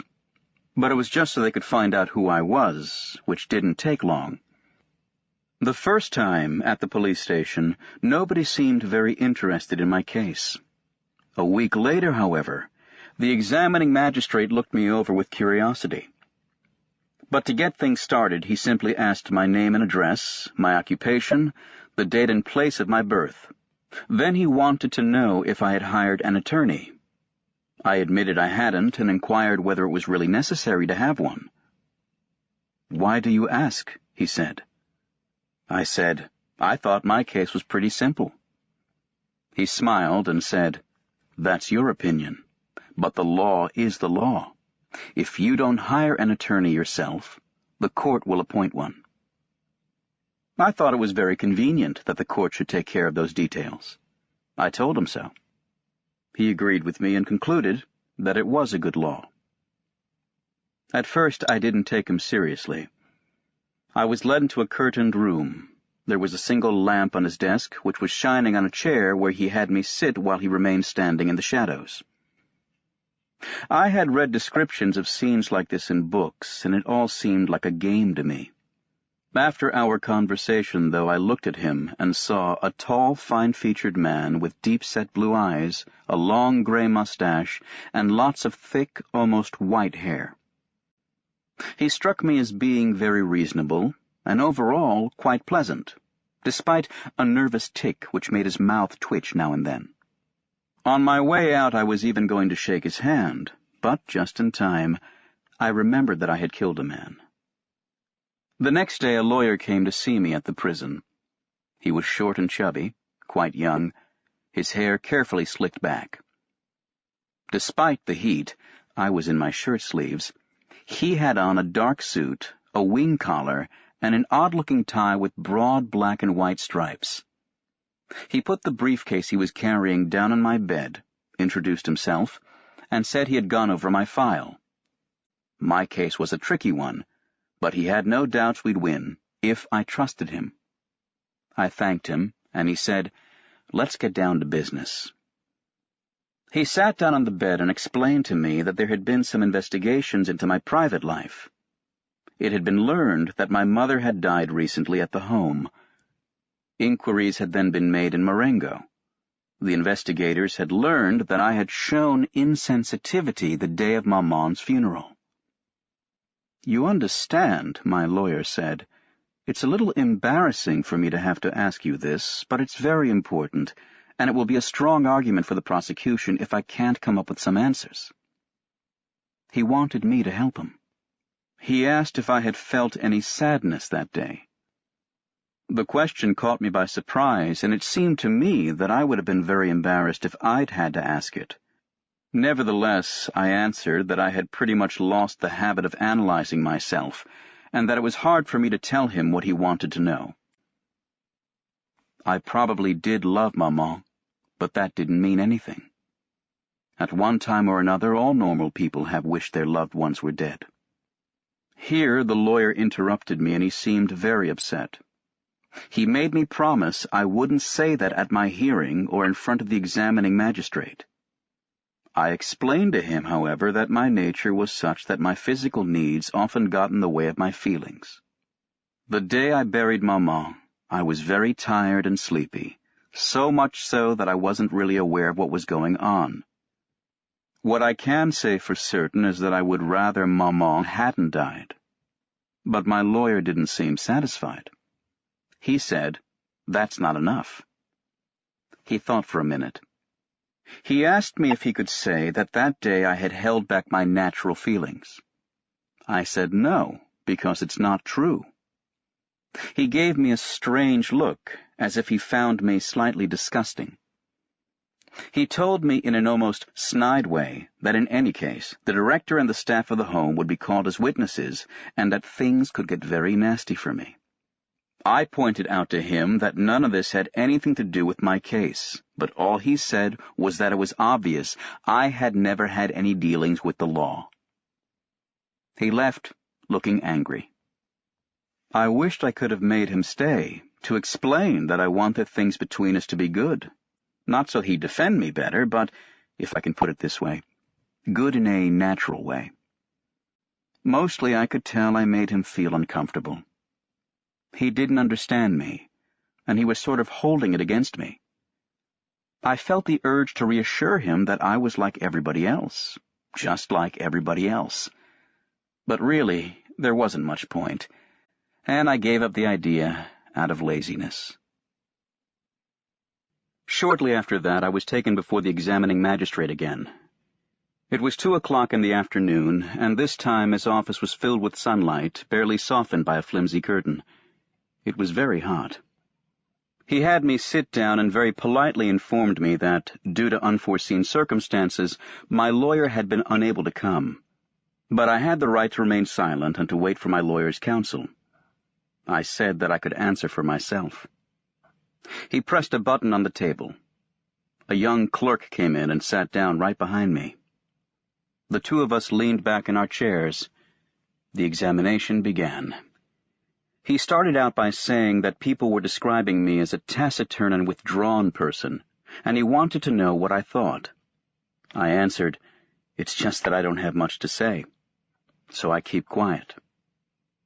He smiled the way he had the first time, agreed that that was the best reason of all, and added, "Besides, it's not important." Then he looked at me without saying anything, leaned forward rather abruptly, and said very quickly, "What interests me is you." I didn't really understand what he meant by that, so I didn't respond. "There are one or two things," he added, "that I don't quite understand. I'm sure you'll help me clear them up." I said it was all pretty simple. He pressed me to go back over that day. I went back over what I had already told him.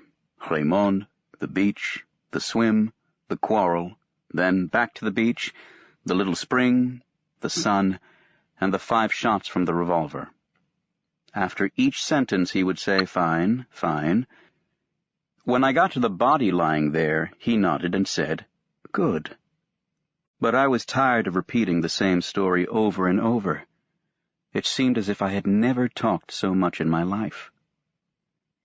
After a short silence, he stood up and told me that he wanted to help me, that I interested him, and that, with God's help, he would do something for me.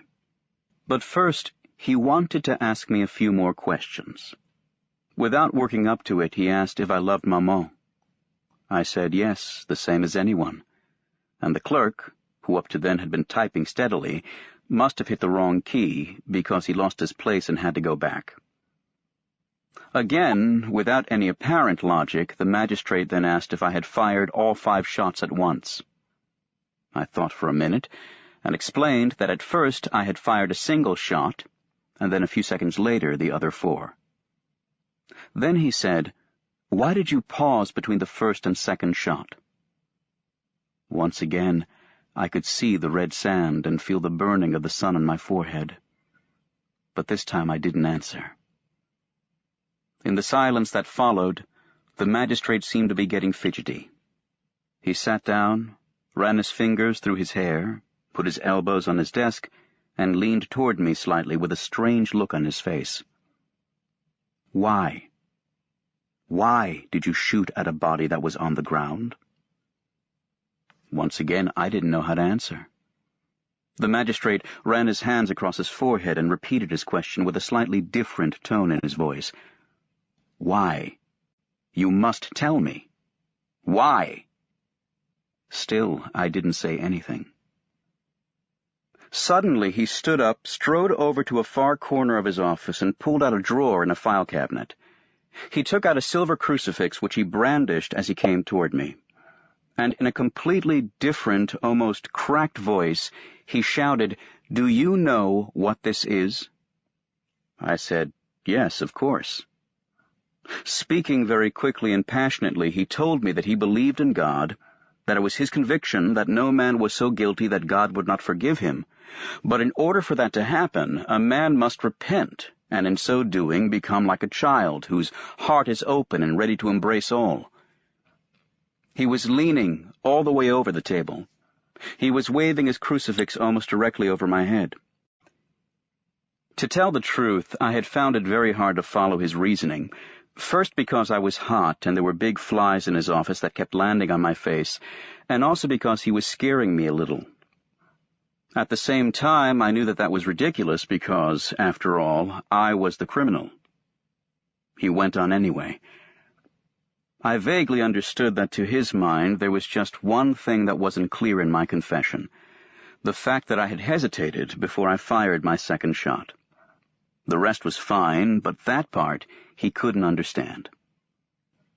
I was about to tell him he was wrong to dwell on it, because it really didn't matter. But he cut me off and urged me one last time, drawing himself up to his full height and asking me if I believed in God. I said no. He sat down indignantly. He said it was impossible. All men believed in God, even those who turned their backs on him. That was his belief, and if he were ever to doubt it, his life would become meaningless. "Do you want my life to be meaningless?" he shouted. As far as I could see, it didn't have anything to do with me, and I told him so. But from across the table, he had already thrust the crucifix in my face and was screaming irrationally. "I am a Christian. I ask him to forgive you your sins. How can you not believe that he suffered for you?" I was struck by how sincere he seemed, but I had had enough. It was getting hotter and hotter. As always, whenever I want to get rid of someone I'm not really listening to, I made it appear as if I agreed. To my surprise, he acted triumphant. You see, he said. "You do believe, don't you? And you're going to place your trust in him, aren't you?" Obviously, I again said no. He fell back in his chair. He seemed to be very tired. He didn't say anything for a minute, while the typewriter, which hadn't let up the whole time, was still tapping out the last few sentences. Then he looked at me closely, and with a little sadness in his face. In a low voice, he said, I have never seen a soul as hardened as yours. The criminals who have come before me have always wept at the sight of this image of suffering. I was about to say that was precisely because they were criminals. But then I realized that I was one too. It was an idea I couldn't get used to. Then the judge stood up, as if to give me the signal that the examination was over. He simply asked, in the same weary tone, if I was sorry for what I had done. I thought about it for a minute, and said that more than sorry, I felt kind of annoyed. I got the impression he didn't understand. But that was as far as things went that day. After that, I saw a lot of the magistrate, except that my lawyer was with me each time. But it was just a matter of clarifying certain things in my previous statements, or else the magistrate would discuss the charges with my lawyer. But on those occasions, they never really paid much attention to me. Anyway, the tone of the questioning gradually changed. The magistrate seemed to have lost interest in me, and to have come to some sort of decision about my case.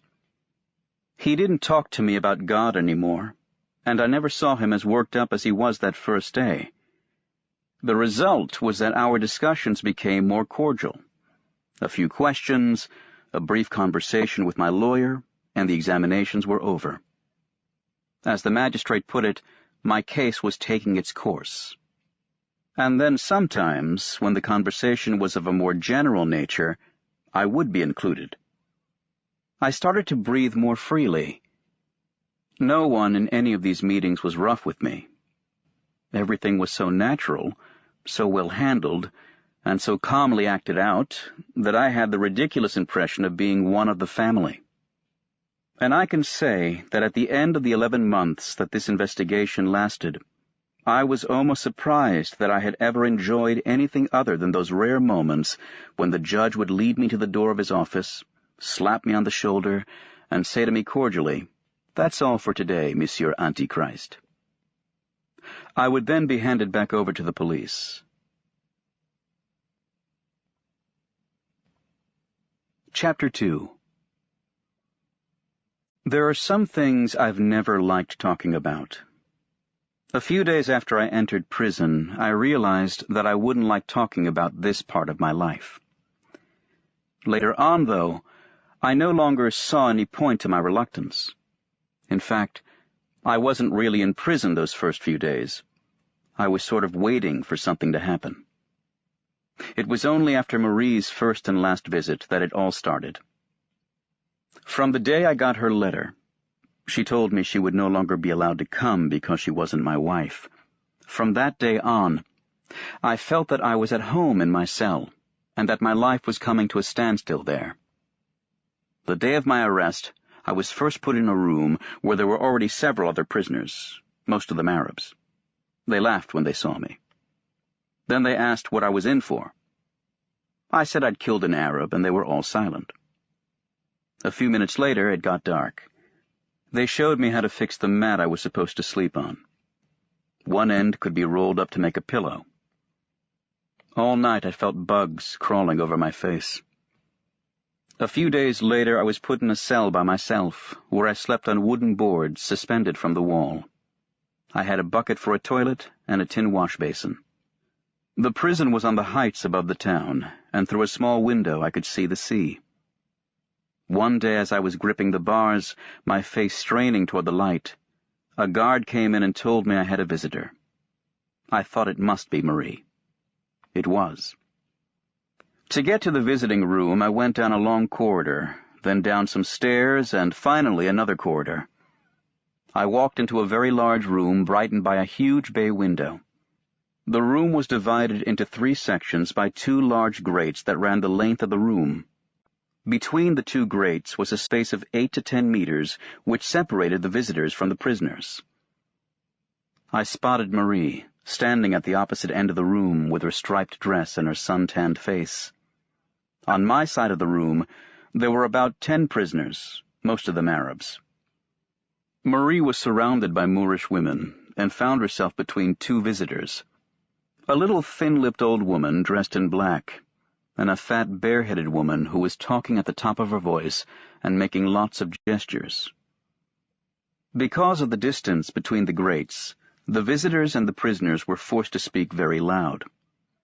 When I walked in, the sound of the voices echoing off the room's high bare walls and the harsh light pouring out of the sky onto the windows and spilling into the room brought on a kind of dizziness. My cell was quieter and darker. It took me a few seconds to adjust. But eventually I could see each face clearly, distinctly in the bright light. I noticed there was a guard sitting at the far end of the passage between the two grates. Most of the Arab prisoners and their families had squatted down facing each other. They weren't shouting. Despite the commotion, they were managing to make themselves heard by talking in very low voices. Their subdued murmuring, coming from lower down, formed a kind of bass accompaniment to the conversations crossing above their heads. I took all this in very quickly as I made my way toward Marie. Already pressed up against the grate, she was smiling her best smile for me. I thought she looked very beautiful, but I didn't know how to tell her. "Well," she called across to me. "Well, here I am. Are you all right? Do you have everything you want?" "Yes, everything." We stopped talking, and Marie went on smiling. The fat woman yelled to the man next to me, her husband probably, a tall blond guy with an honest face. It was the continuation of a conversation already underway. Jean wouldn't take him, she shouted as loudly as she could. "Uh-huh," said the man. "I told her you'd take him back when you get out, but she wouldn't take him." Then it was Marie's turn to shout, that Raymond sent his regards, and I said thanks. But my voice was drowned out by the man next to me, who asked, "Is he all right?" His wife laughed and said, "He's never been better." The man on my left, a small young man with delicate hands, wasn't saying anything. I noticed that he was across from the little old lady, and that they were staring intently at each other. But I didn't have time to watch them any longer because Marie shouted to me that I had to have hope. I said yes. I was looking at her as she said it, and I wanted to squeeze her shoulders through her dress. I wanted to feel the thin material, and I didn't really know what else I had to hope for other than that. But that was probably what Marie meant, because she was still smiling. All I could see was the sparkle of her teeth and the little folds of her eyes. She shouted again, "You'll get out and we'll get married." I answered, "You think so?" But it was mainly just to say something. Then, very quickly and still in a very loud voice, she said yes, that I would be acquitted and that we would go swimming again. But the other woman took her turn to shout and said that she had left a basket at the clerk's office.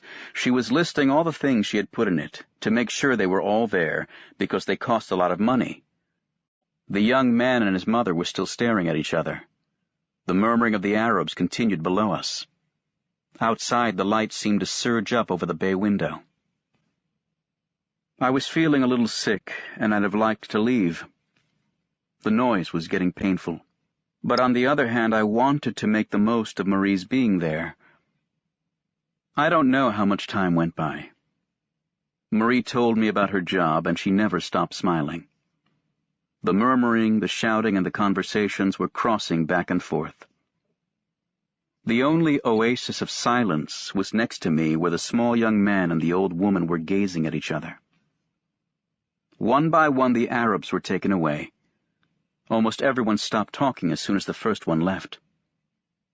The little old woman moved closer to the bars, and at the same moment a guard motioned to her son. He said, "Goodbye, Maman," and she reached between two bars to give him a long, slow little wave. She left just as another man came in, hat in hand, and took her place. Another prisoner was brought in, and they talked excitedly but softly, because the room had once again grown quiet. They came for the man on my right, and his wife said to him without lowering her voice, as if she hadn't noticed there was no need to shout any more, "Take care of yourself and be careful." Then it was my turn. Marie threw me a kiss. I looked back before disappearing. She hadn't moved, and her face was still pressed against the bars with the same sad, forced smile on it. Shortly after that was when she wrote to me, and the things I've never liked talking about began. Anyway, I shouldn't exaggerate, and it was easier for me than for others. When I was first imprisoned, the hardest thing was that my thoughts were still those of a free man.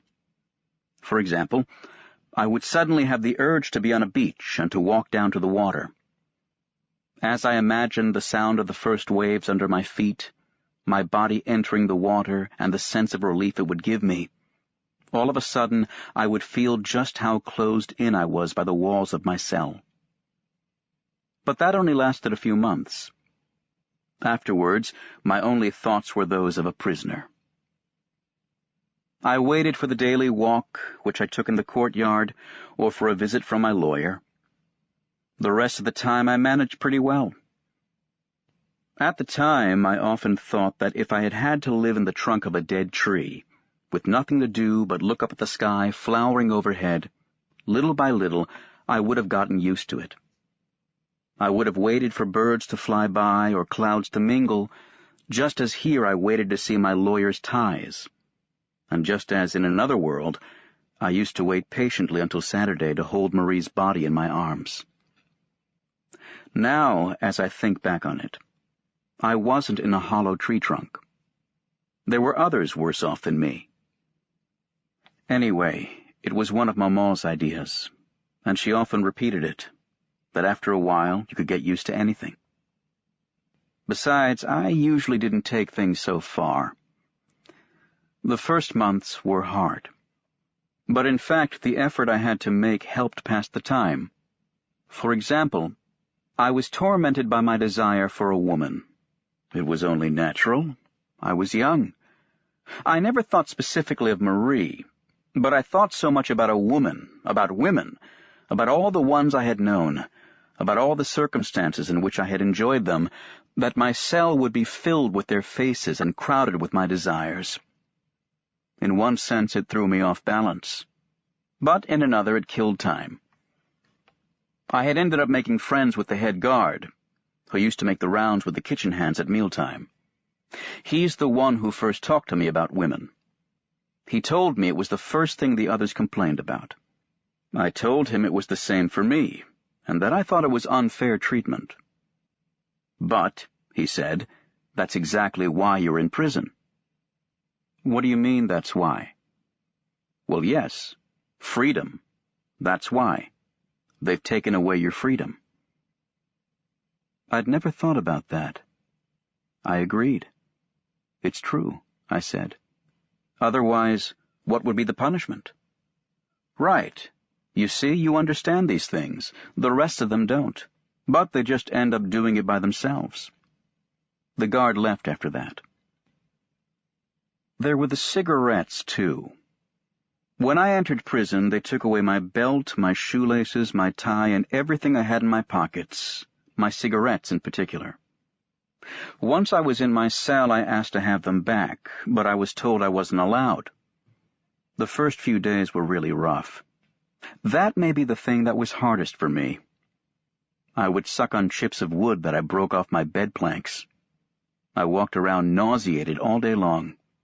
I couldn't understand why they had taken them away when they didn't hurt anybody.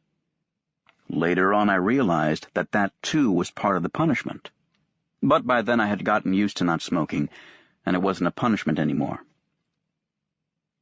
Apart from these annoyances, I wasn't too unhappy.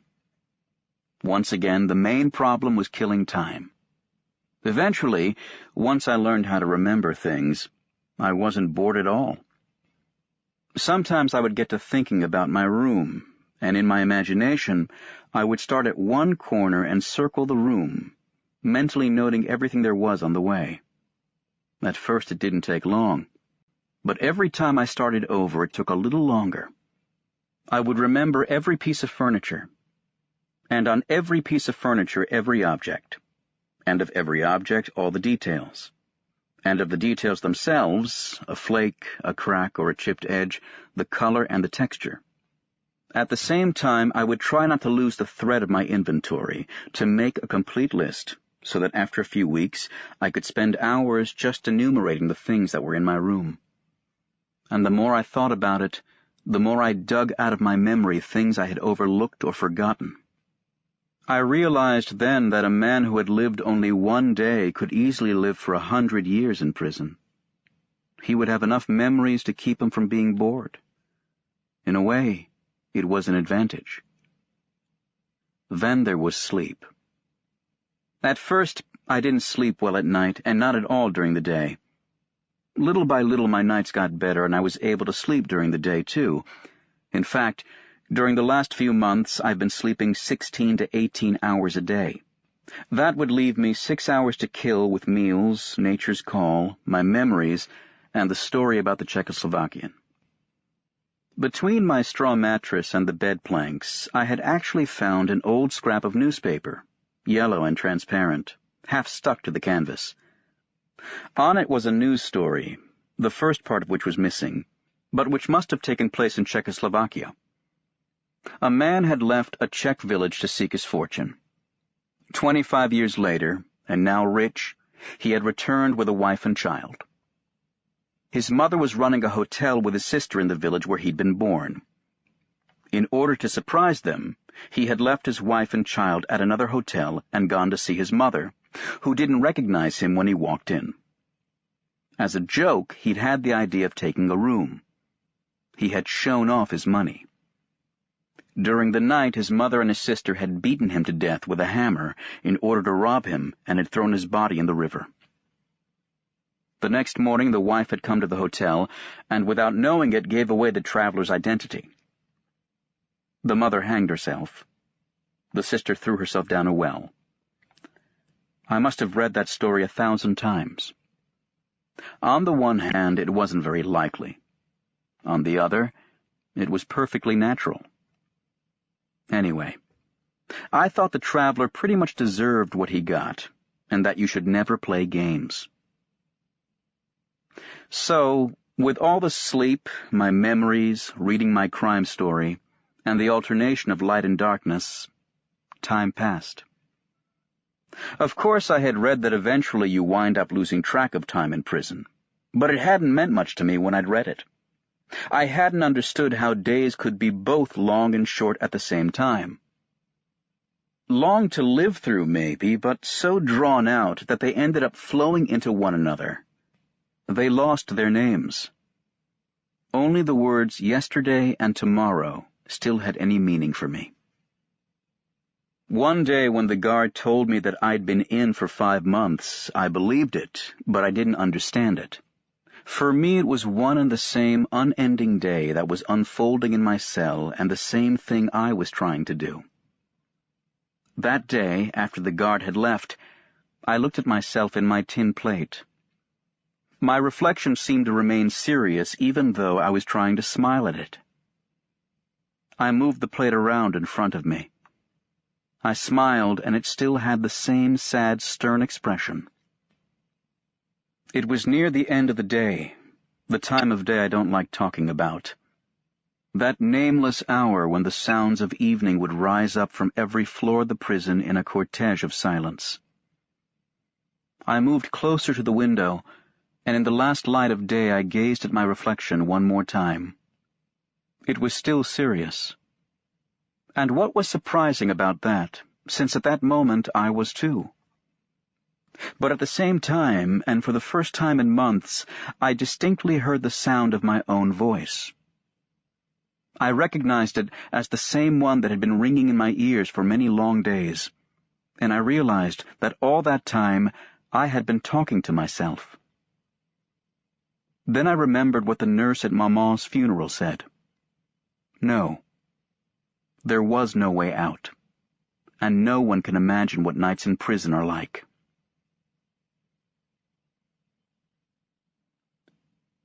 Chapter 3.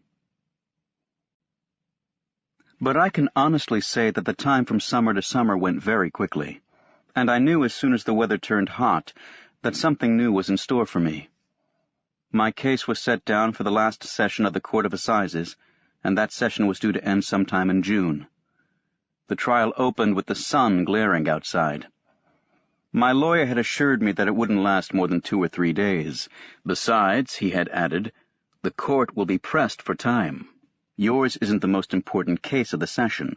Right after you, there's a parricide coming up. They came for me at 7:30 in the morning, and I was driven to the courthouse in the prison van. The 2 policemen took me into a small room that smelled of darkness.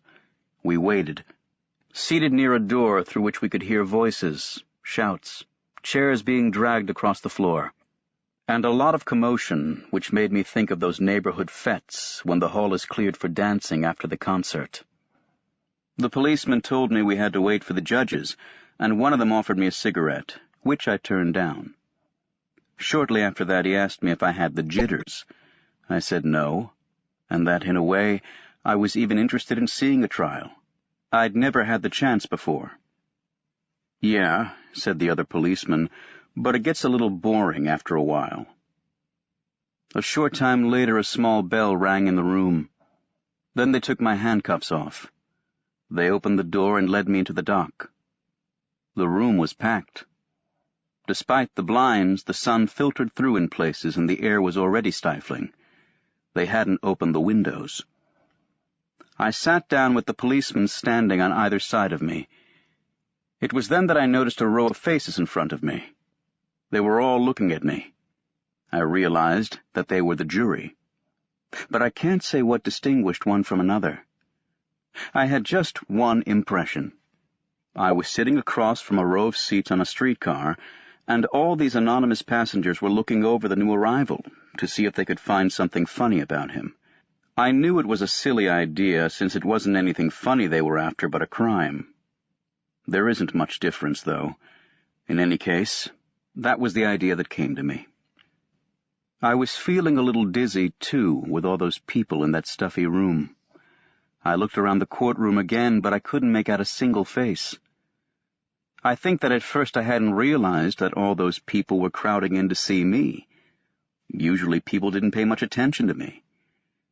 It took some doing on my part to understand that I was the cause of all the excitement. I said to the policeman, "Some crowd." He told me it was because of the press, and he pointed to a group of men at a table just below the jury box. He said, "That's them." I asked, "Who?" And he repeated, "The press."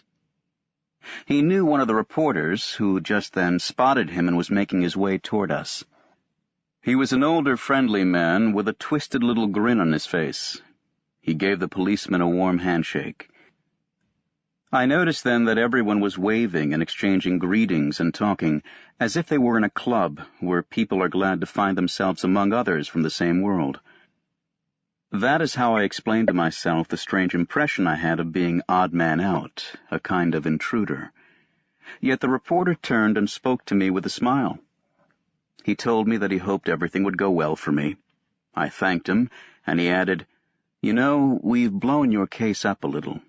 Summer is the slow season for the news, and your story and the parricide were the only ones worth bothering about." Then he pointed in the direction of the group he had just left, at a little man who looked like a fattened-up weasel. He told me that the man was a special correspondent for a Paris paper. Actually, he didn't come because of you, but since they assigned him to cover the parricide trial, they asked him to send a dispatch about your case at the same time. And again I almost thanked him. But I thought that would be ridiculous. He waved cordially, shyly, and left us. We waited a few more minutes.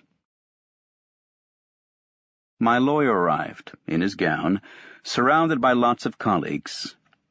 He walked over to the reporters and shook some hands. They joked and laughed and looked completely at ease until the moment when the bell in the court rang. Everyone went back to his place. My lawyer walked over to me, shook my hand, and advised me to respond briefly to the questions that would be put to me, not to volunteer anything, and to leave the rest to him. To my left I heard the sound of a chair being pulled out, and I saw a tall, thin man, dressed in red, and wearing a pince-nez, who was carefully folding his robe as he sat down. A bailiff said, "All rise." At the same time, 2 large fans started to whir. 3 judges, 2 in black, the 3rd in red, entered with files in hand and walked briskly to the rostrum, which dominated the room.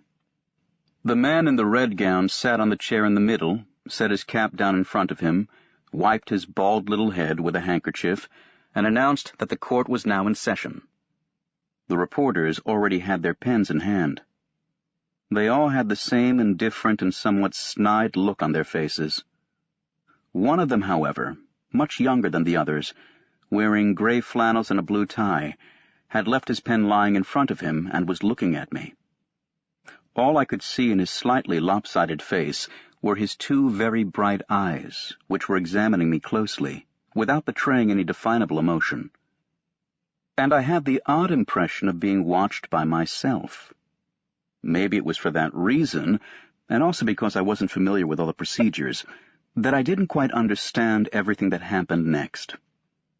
The drawing of lots for the jury, the questions put by the presiding judge to my lawyer, the prosecutor, and the jury. Each time the jurors' heads would all turn toward the bench at the same time. The quick reading of the indictment, in which I recognized names of people and places, and some more questions to my lawyer. Anyway, the presiding judge said he was going to proceed with the calling of witnesses. The bailiff read off some names that caught my attention. In the middle of what until then had been a shapeless mass of spectators, I saw them stand up one by one, only to disappear again through a side door.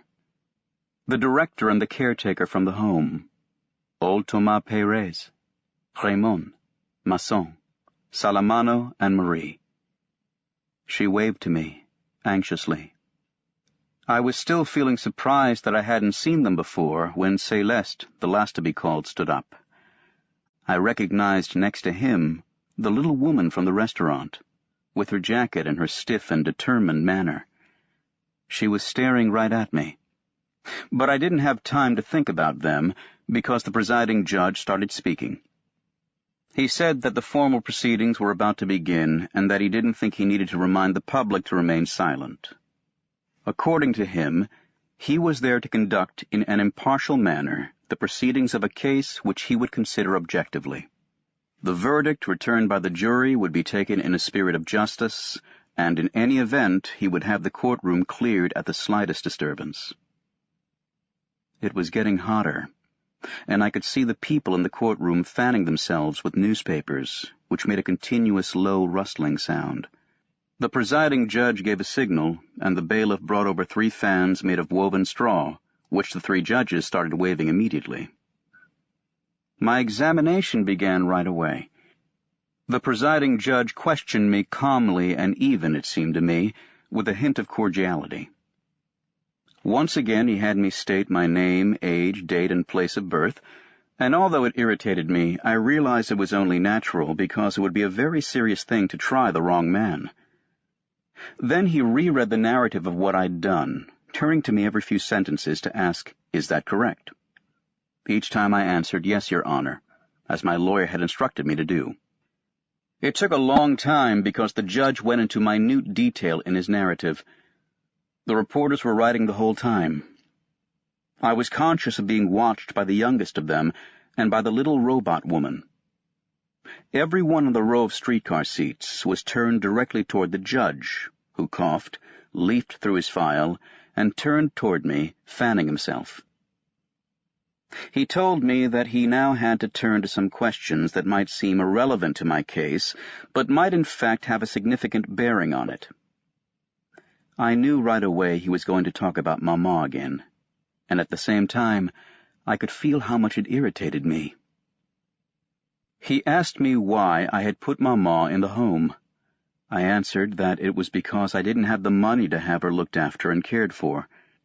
He asked me if it had been hard on me, and I answered that Maman and I didn't expect anything from each other anymore, or from anyone else either, and that we had both gotten used to our new lives.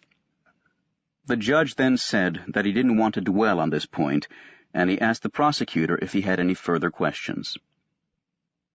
The prosecutor had his back half turned to me, and without looking at me, he stated that with the court's permission, he would like to know whether I had gone back to the spring by myself, intending to kill the Arab. "No," I said.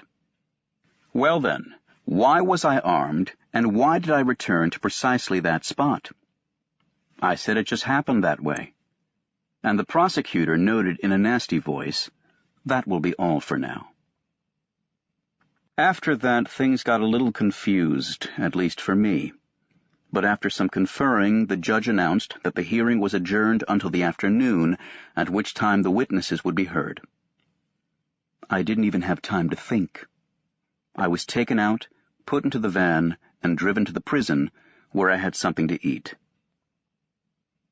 After a very short time, just long enough for me to realize I was tired, they came back for me. The whole thing started again, and I found myself in the same courtroom in front of the same faces. Only, it was much hotter. And, as if by some miracle, each member of the jury, the prosecutor, my lawyer, and some of the reporters too, had been provided with straw fans. The young reporter and the little robot woman were still there. They weren't fanning themselves, but they were still watching me without saying a word. I wiped away the sweat covering my face, and I had barely become aware of where I was and what I was doing when I heard the director of the home being called. He was asked whether Mama ever complained about me, and he said yes, but that some of it was just a way the residents all had of complaining about their relatives. The judge had him clarify whether she used to reproach me for having put her in the home, and the director again said yes, but this time he didn't add anything else.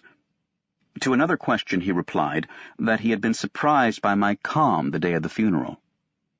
He was asked what he meant by calm. The director then looked down at the tips of his shoes and said that I hadn't wanted to see Mama, that I hadn't cried once, and that I had left right after the funeral without paying my last respects at her grave. And one other thing had surprised him. One of the men who worked for the undertaker had told him I didn't know how old Mama was. There was a brief silence, and then the judge asked him if he was sure I was the man he had just been speaking of. The director didn't understand the question, so the judge told him it's a formality. He then asked the prosecutor if he had any questions to put to the witness, and the prosecutor exclaimed, "Oh, no, that is quite sufficient," with such glee, and with such a triumphant look in my direction, that for the first time in years I had this stupid urge to cry, because I could feel how much all these people hated me. After asking the jury and my lawyer if they had any questions, the judge called the caretaker. The same ritual was repeated for him as for all the others. As he took the stand, the caretaker glanced at me and then looked away. He answered the questions put to him. He said I hadn't wanted to see Mama, that I had smoked and slept some, and that I had had some coffee. It was then I felt a stirring go through the room, and for the first time I realized that I was guilty. The caretaker was asked to repeat the part about the coffee and the cigarette. The prosecutor looked at me with an ironic gleam in his eye. At that point, my lawyer asked the caretaker if it wasn't true that he had smoked a cigarette with me. But the prosecutor objected vehemently to this question. Who is on trial here? And what kind of tactics are these? Trying to taint the witnesses for the prosecution in an effort to detract from testimony that remains nonetheless overwhelming? In spite of all that, the judge directed the caretaker to answer the question. The old man looked embarrassed and said, "I know I was wrong to do it, but I couldn't refuse the cigarette when Monsieur offered it to me." Lastly, I was asked if I had anything to add. "Nothing," I said, "except that the witness is right. It's true. I did offer him a cigarette." The caretaker gave me a surprised and somehow grateful look. He hesitated, and then he said that he was the one who offered me the coffee. My lawyer was exultant and stated loudly that the jury would take note of the fact. But the prosecutor shouted over our heads and said, "Indeed, the gentlemen of the jury will take note of the fact, and they will conclude that a stranger may offer a cup of coffee, but that beside the body of the one who brought him into the world, A son should have refused it. The caretaker went back to his bench. When Thomas Perez's turn came, a bailiff had to hold him up and help him get to the witness stand. Perez said it was really my mother he had known, and that he had seen me only once, on the day of the funeral. He was asked how I had acted that day, and he replied, "You understand, I was too sad, so I didn't see anything. My sadness made it impossible to see anything, because for me it was a very great sadness, and I even fainted, so I wasn't able to see Monsieur." The prosecutor asked him if he had at least seen me cry. Perez answered no. The prosecutor in turn said, "The gentlemen of the jury will take note." But my lawyer got angry. He asked Perez, in what seemed to be an exaggerated tone of voice, if he had seen me not cry. Perez said no. The spectators laughed. And my lawyer, rolling up one of his sleeves, said with finality, "Here we have the perfect reflection of this entire trial. Everything is true and nothing is true." The prosecutor had a blank expression on his face, and with a pencil he was poking holes in the title page of his case file. After a 5-minute recess, during which my lawyer told me that everything was working out for the best, we heard the testimony of Celeste, who was called by the defense. The defense meant me. Every now and then Celeste would glance over in my direction and rotate his Panama hat in his hands. He was wearing the new suit he used to put on to go out with me to the races sometimes on Sundays. But I think he must not have been able to get his collar on, because he only had a brass stud keeping his shirt fastened. He was asked if I was a customer of his, and he said yes, but he was also a friend. What he thought of me, and he answered that I was a man. What he meant by that, and he stated that everybody knew what that meant. If he had noticed that I was ever withdrawn, and all he would admit was that I didn't speak unless I had something to say. The prosecutor asked him if I kept up with my bill. Celeste laughed and said, "Between us, those were just details." He was again asked what he thought about my crime. He put his hands on the edge of the box, and you could tell he had something prepared. He said, "The way I see it, it's bad luck. Everybody knows what bad luck is. It leaves you defenseless. And there it is. The way I see it, it's bad luck." He was about to go on, but the judge told him that would be all and thanked him. Celeste was a little taken aback, but he stated that he had more to say. He was asked to be brief. He again repeated that it was bad luck. And the judge said, "Yes, fine, but we are here to judge just this sort of bad luck. Thank you."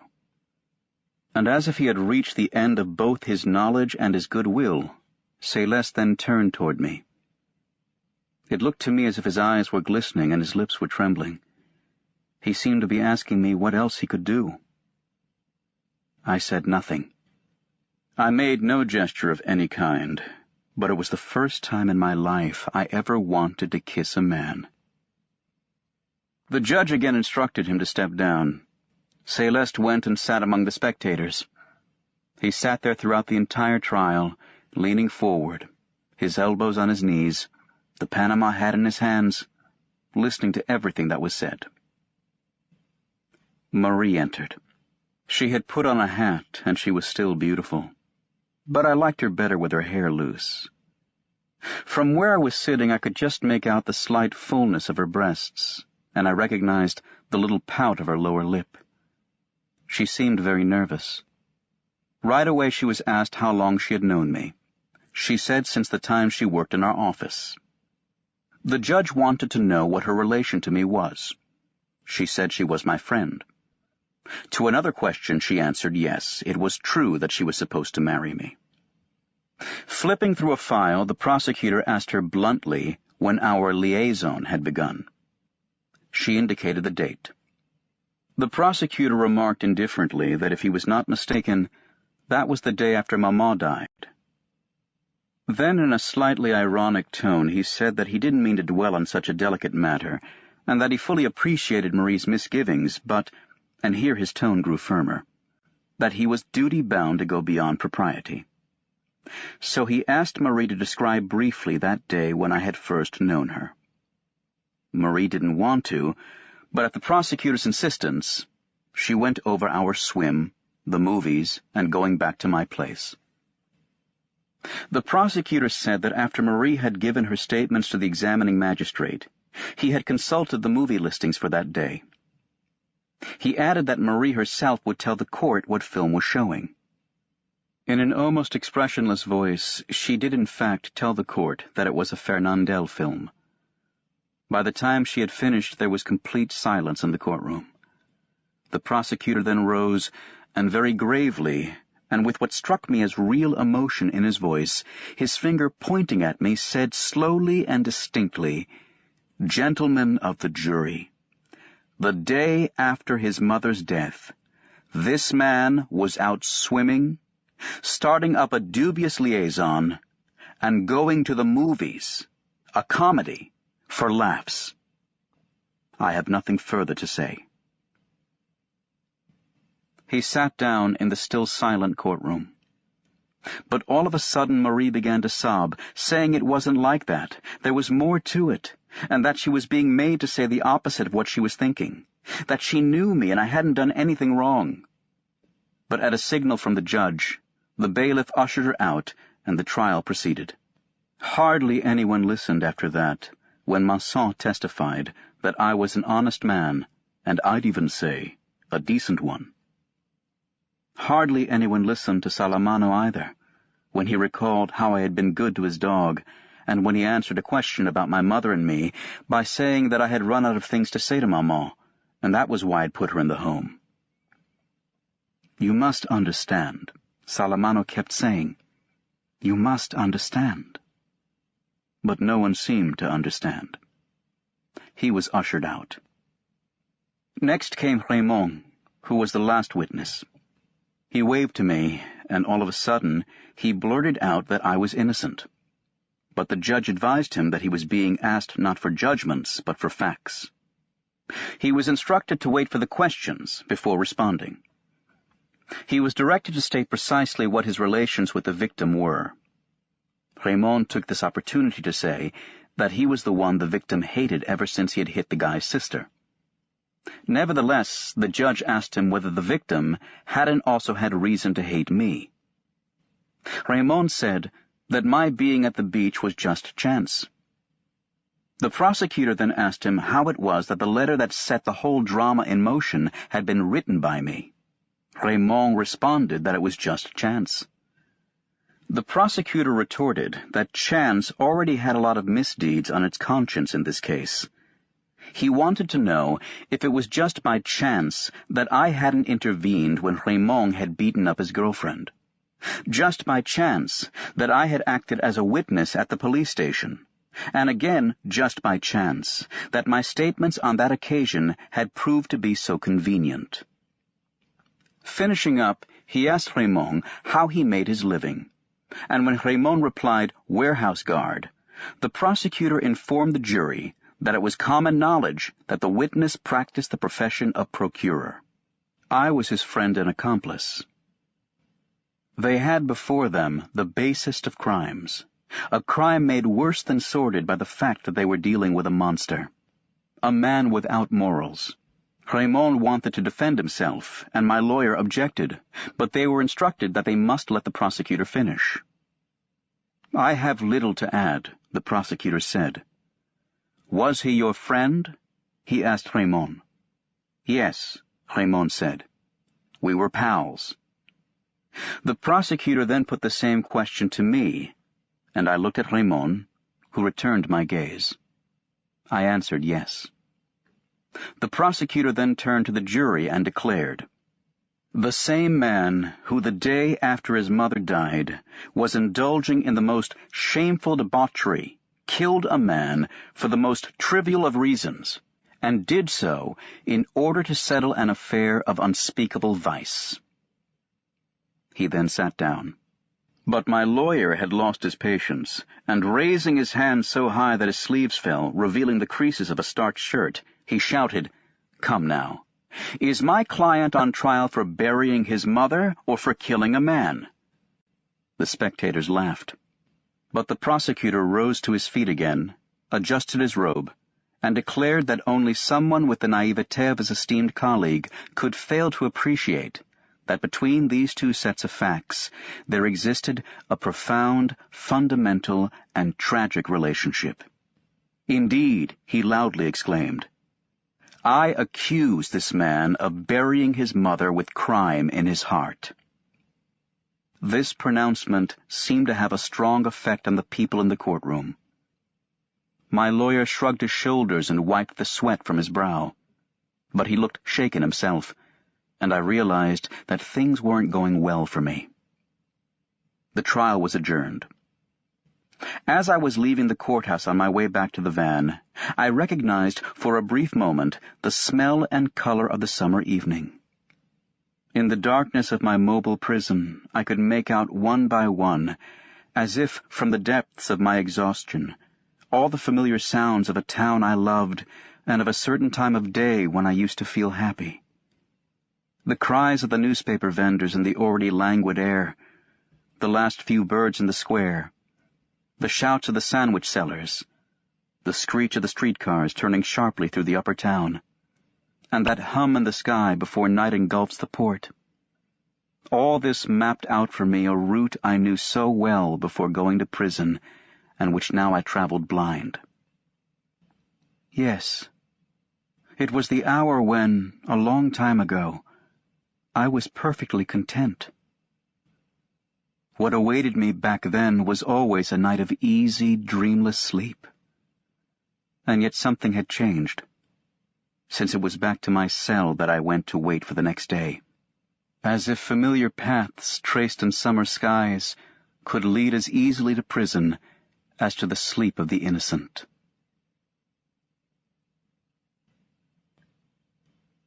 Chapter 4. Even in the prisoner's dock, it's always interesting to hear people talk about you. And during the summations by the prosecutor and my lawyer, there was a lot said about me. Maybe more about me than about my crime. But were there two speeches so different after all? My lawyer raised his arms and pleaded guilty, but with an explanation. The prosecutor waved his hands and proclaimed my guilt, but without an explanation. One thing bothered me a little, though.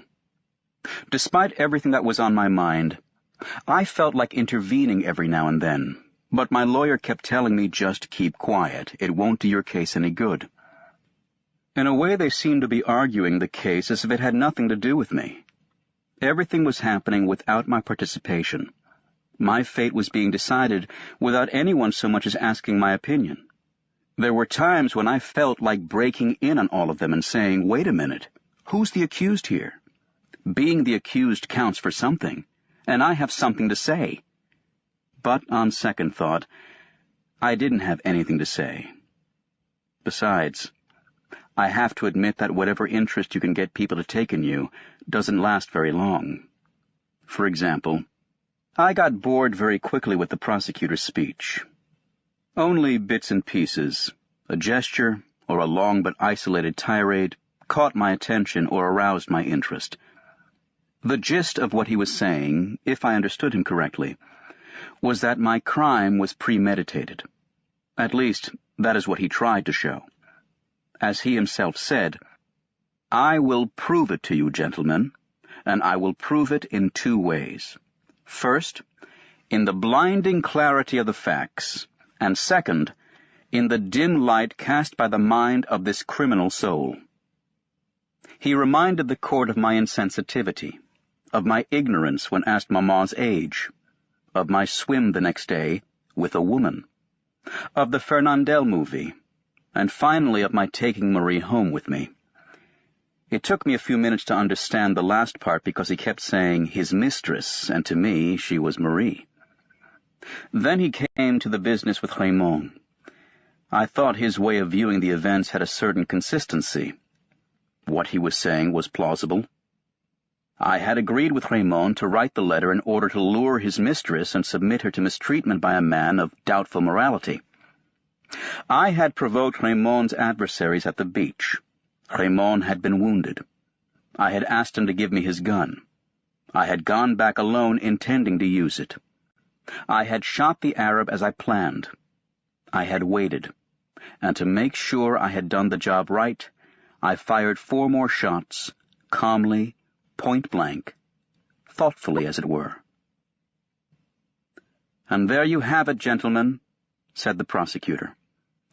"I have retraced for you the course of events which led this man to kill with full knowledge of his actions. I stress this point," he said, "for this is no ordinary murder, no thoughtless act for which you might find mitigating circumstances. This man, gentlemen, this man is intelligent. You heard him, didn't you? He knows how to answer. He knows the value of words. And no one can say that he acted without realizing what he was doing." I was listening, and I could hear that I was being judged intelligent, but I couldn't quite understand how an ordinary man's good qualities could become crushing accusations against a guilty man. At least that was what struck me, and I stopped listening to the prosecutor until I heard him say, "Has he so much as expressed any remorse? Never, gentlemen. Not once during the preliminary hearings did this man show emotion over his heinous offense." At that point he turned in my direction, pointed his finger at me, and went on attacking me without my ever really understanding why. Of course, I couldn't help admitting that he was right. I didn't feel much remorse for what I'd done, but I was surprised by how relentless he was. I would have liked to have tried explaining to him cordially, almost affectionately, that I had never been able to truly feel remorse for anything. My mind was always on what was coming next, today or tomorrow. But naturally, given the position I'd been put in, I couldn't talk to anyone in that way. I didn't have the right to show any feeling or goodwill. And I tried to listen again, because the prosecutor started talking about my soul. He said that he had peered into it and that he had found nothing, gentlemen of the jury. He said the truth was that I didn't have a soul and that nothing human, not one of the moral principles that govern men's hearts, was within my reach. Of course, he added, we cannot blame him for this. We cannot complain that he lacks what it was not in his power to acquire. But here in this court, the wholly negative virtue of tolerance must give way to the sterner but loftier virtue of justice, especially when the emptiness of a man's heart becomes, as we find it has in this man, an abyss threatening to swallow up society. It was then that he talked about my attitude toward Maman. He repeated what he had said earlier in the proceedings. But it went on much longer than when he was talking about my crime, so long, in fact, that finally all I was aware of was how hot a morning it was. At least until the prosecutor stopped, and after a short silence, continued in a very low voice filled with conviction. Tomorrow, gentlemen, this same court is to sit in judgment of the most monstrous of crimes, the murder of a father. According to him, the imagination recoiled before such an odious offense. He went so far as to hope that human justice would mete out punishment unflinchingly. But he wasn't afraid to say it. My callousness inspired in him a horror nearly greater than that which he felt at the crime of parricide. And also, according to him, a man who is morally guilty of killing his mother severs himself from society in the same way as the man who raises a murderous hand against the father who begat him. In any case, the one man paved the way for the deeds of the other, in a sense foreshadowed and even legitimized them. I am convinced, gentlemen, he added, raising his voice, that you will not think it too bold of me if I suggest to you that the man who is seated in the dock is also guilty of the murder to be tried in this court tomorrow. He must be punished accordingly. Here the prosecutor wiped his face, which was glistening with sweat. He concluded by saying that his duty was a painful one, but that he would carry it out resolutely. He stated that I had no place in a society whose most fundamental rules I ignored, and that I could not appeal to the same human heart whose elementary response I knew nothing of. "I ask you for this man's head," he said, "and I do so with a heart at ease. For if in the course of what has been a long career I have had occasion to call for the death penalty, never as strongly as today have I felt this painful duty made easier, lighter, clearer by the certain knowledge of a sacred imperative, and by the horror I feel when I look into a man's face and all I see is a monster." When the prosecutor returned to his seat, there was a rather long silence. My head was spinning with heat and astonishment. The presiding judge cleared his throat and in a very low voice asked me if I had anything to add. I stood up, and since I did wish to speak, I said, almost at random, in fact, that I never intended to kill the Arab. The judge replied by saying that at least that was an assertion, that until then he hadn't quite grasped the nature of my defense, and that before hearing from my lawyer he would be happy to have me state precisely the motives for my act. Fumbling a little with my words and realizing how ridiculous I sounded, I blurted out that it was because of the sun. People laughed. My lawyer threw up his hands, and immediately after that he was given the floor. But he stated that it was late, and that he would need several hours. He requested that the trial be reconvened in the afternoon. The court granted his motion. That afternoon, the big fans were still churning the thick air in the courtroom, and the jurors' brightly colored fans were all moving in unison. It seemed to me as if my lawyer's summation would never end. At one point, though, I listened, because he was saying, "It is true, I killed a man." He went on like that, saying "I" whenever he was speaking about me. I was completely taken aback. I leaned over to one of the guards and asked him why he was doing that. He told me to keep quiet, and a few seconds later he added, "All lawyers do it." I thought it was a way to exclude me even further from the case, reduce me to nothing, and, in a sense, substitute himself for me. But I think I was already very far removed from that courtroom. Besides, my lawyer seemed ridiculous to me. He rushed through a plea of provocation, and then he, too, talked about my soul. But to me he seemed to be a lot less talented than the prosecutor. "I, too," he said, "have peered into this man's soul. But unlike the esteemed representative of the government prosecutor's office, I did see something there, and I can assure you that I read it like an open book. What he read was that I was an honest man, a steadily employed, tireless worker, loyal to the firm that employed him, well-liked, and sympathetic to the misfortunes of others. To him, I was a model son who had supported his mother as long as he could. In the end, I had hoped that a home for the aged would give the old woman the comfort that with my limited means I could not provide for her. Gentlemen," he added, "I am amazed that so much has been made of this home. For after all, if it were necessary to prove the usefulness and importance of such institutions, all one would have to say is that it is the state itself which subsidizes them. The only thing is, he didn't say anything about the funeral, and I thought that that was a glaring omission in his summation. But all the long speeches, all the interminable days and hours that people had spent talking about my soul had left me with the impression of a colorless, swirling river that was making me dizzy. In the end, all I remember is that while my lawyer went on talking, I could hear through the expanse of chambers and courtrooms an ice cream vendor blowing his tin trumpet out in the street. I was assailed by memories of a life that wasn't mine anymore, but one in which I'd found the simplest and most lasting joys. The smells of summer, the part of town I loved, a certain evening sky, Marie's dresses and the way she laughed. The utter pointlessness of whatever I was doing there seized me by the throat, and all I wanted was to get it over with and get back to my cell and sleep.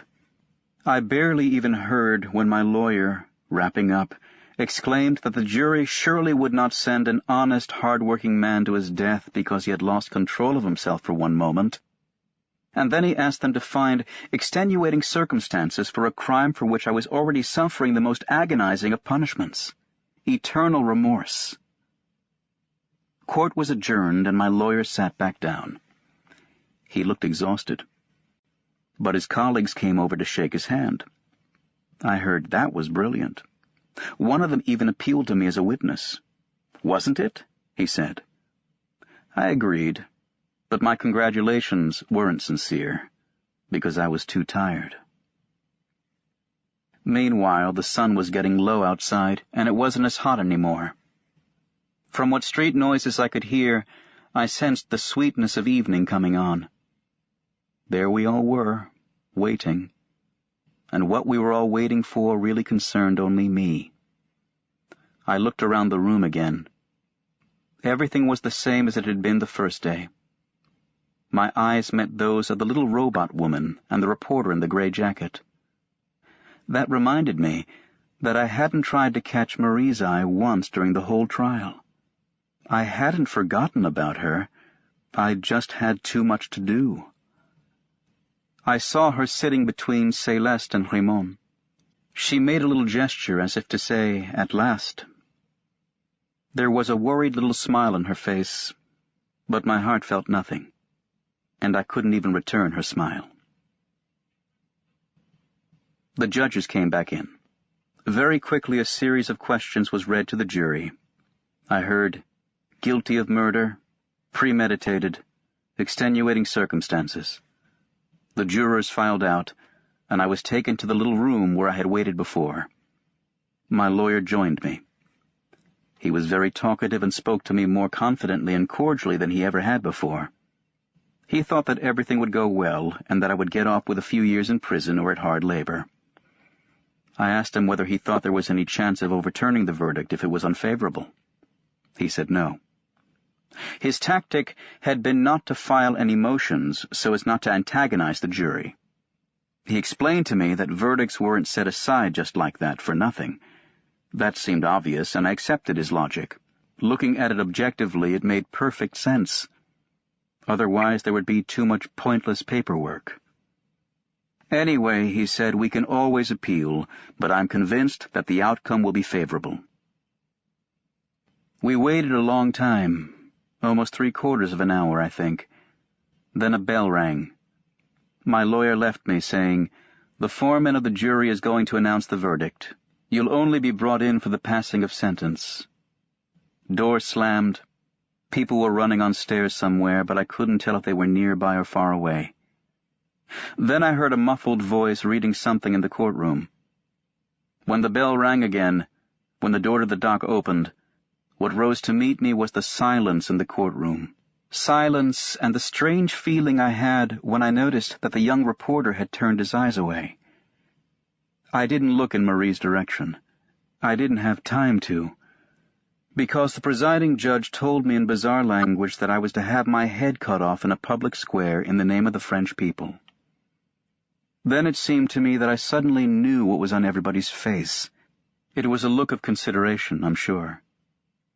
The policemen were very gentle with me. The lawyer put his hand on my wrist.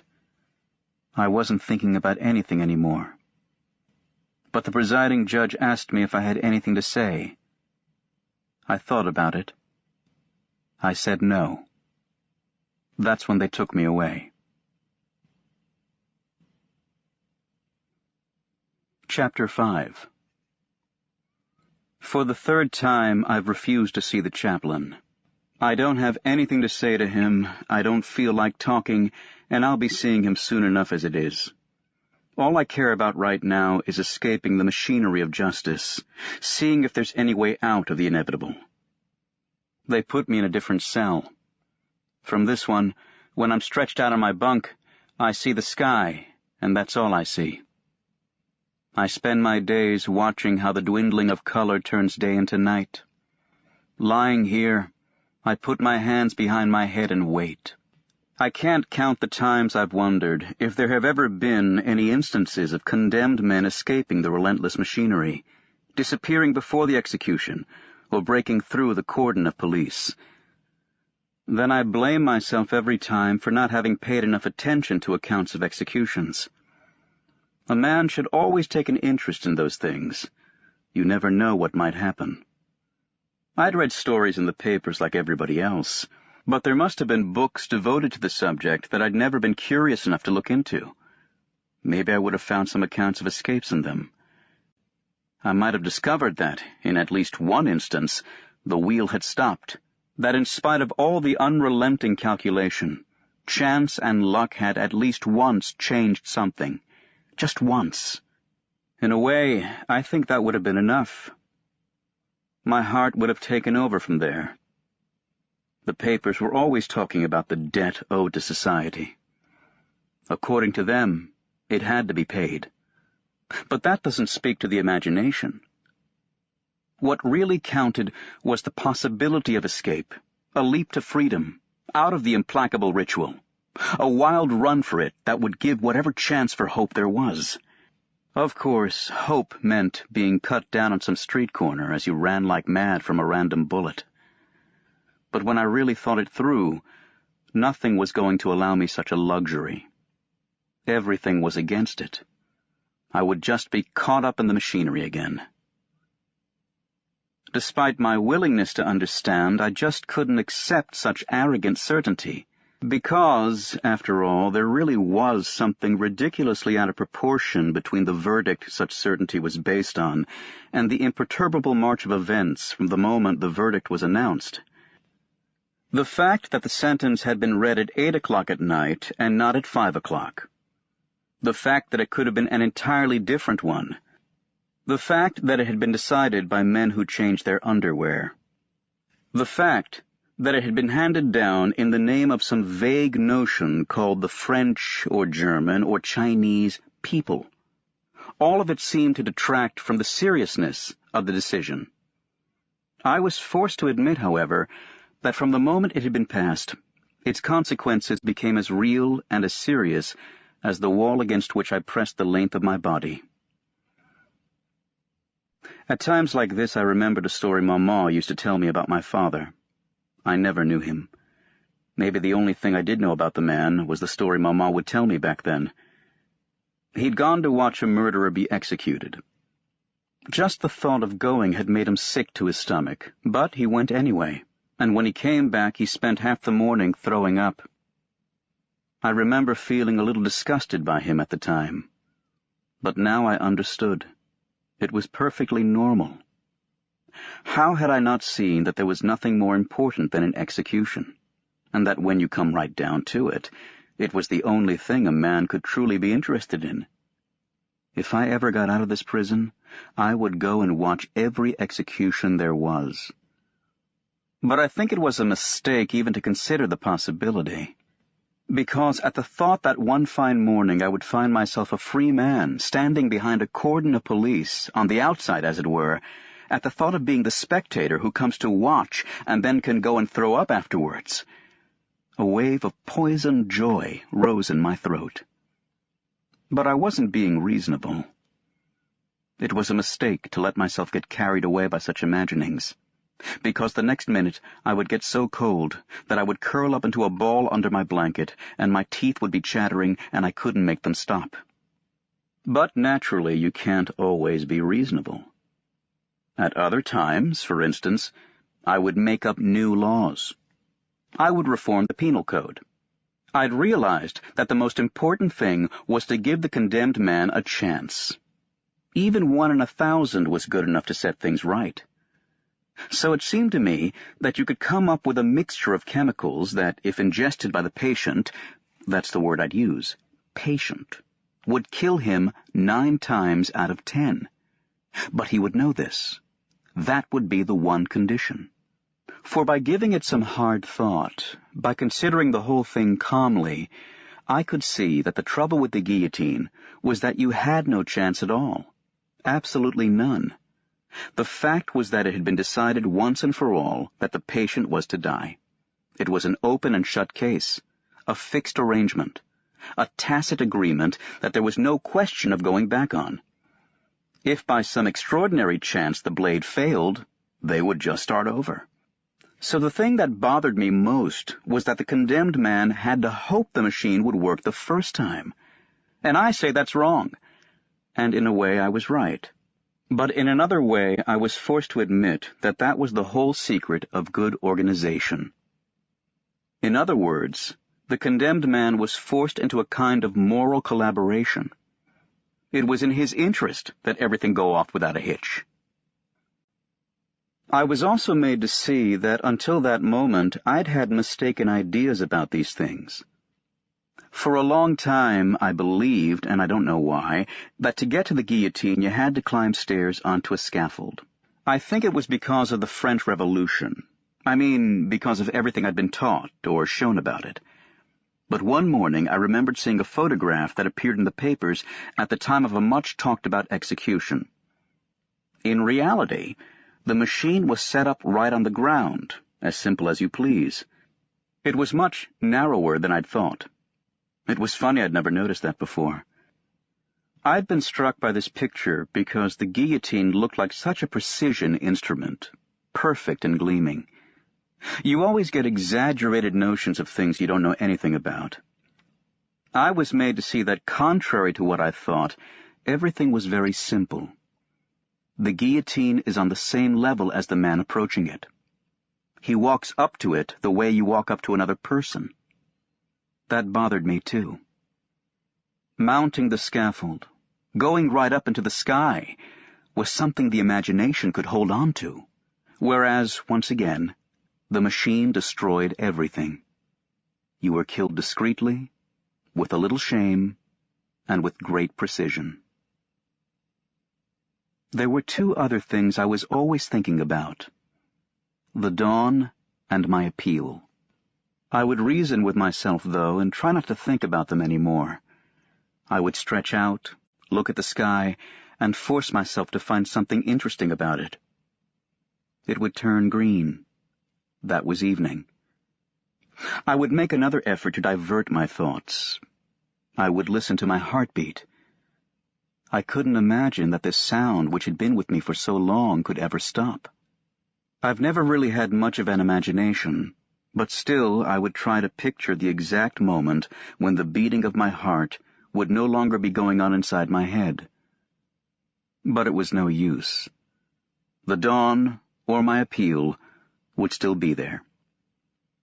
I would end up telling myself that the most rational thing was not to hold myself back. They always came at dawn, I knew that, and so I spent my nights waiting for that dawn. I've never liked being surprised. If something is going to happen to me, I want to be there. That's why I ended up sleeping only a little bit during the day, and then, all night long, waited patiently for the first light to show on the pane of sky. The hardest time was that uncertain hour when I knew they usually set to work. After midnight, I would wait and watch. My ears had never heard so many noises or picked up such small sounds.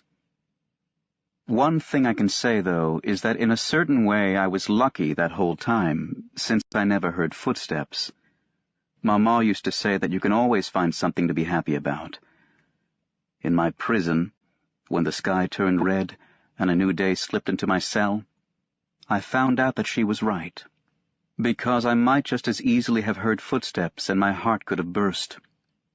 Even though I would rush to the door at the slightest shuffle, even though, with my ear pressed to the wood, I would wait frantically until I heard the sound of my own breathing, terrified to find it so hoarse, like a dog's panting, my heart would not burst after all, and I would have gained another 24 hours. All day long there was the thought of my appeal. I think I got everything out of it that I could. I would assess my holdings and get the maximum return on my thoughts.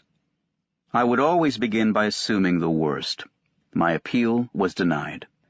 Well, so I'm going to die. Sooner than other people will, obviously. But everybody knows life isn't worth living. Deep down I knew perfectly well that it doesn't much matter whether you die at 30 or at 70, since in either case, other men and women will naturally go on living, and for thousands of years. In fact, nothing could be clearer. Whether it was now or 20 years from now, I would still be the one dying. At that point, what would disturb my train of thought was the terrifying leap I would feel my heart take at the idea of having 20 more years of life ahead of me. But I simply had to stifle it by imagining what I'd be thinking in 20 years when it would all come down to the same thing anyway. Since we're all going to die, it's obvious that when and how don't matter. Therefore, and the difficult thing was not to lose sight of all the reasoning that went into this therefore, I had to accept the rejection of my appeal. Then, and only then, would I have the right, so to speak, would I give myself permission, as it were, to consider the alternative hypothesis. I was pardoned. The trouble was that I would somehow have to cool the hot blood that would suddenly surge through my body and sting my eyes with a delirious joy. It would take all my strength to quiet my heart, to be rational. In order to make my resignation to the first hypothesis more plausible, I had to be level-headed about this one as well. If I succeeded, I gained an hour of calm. That was something anyway.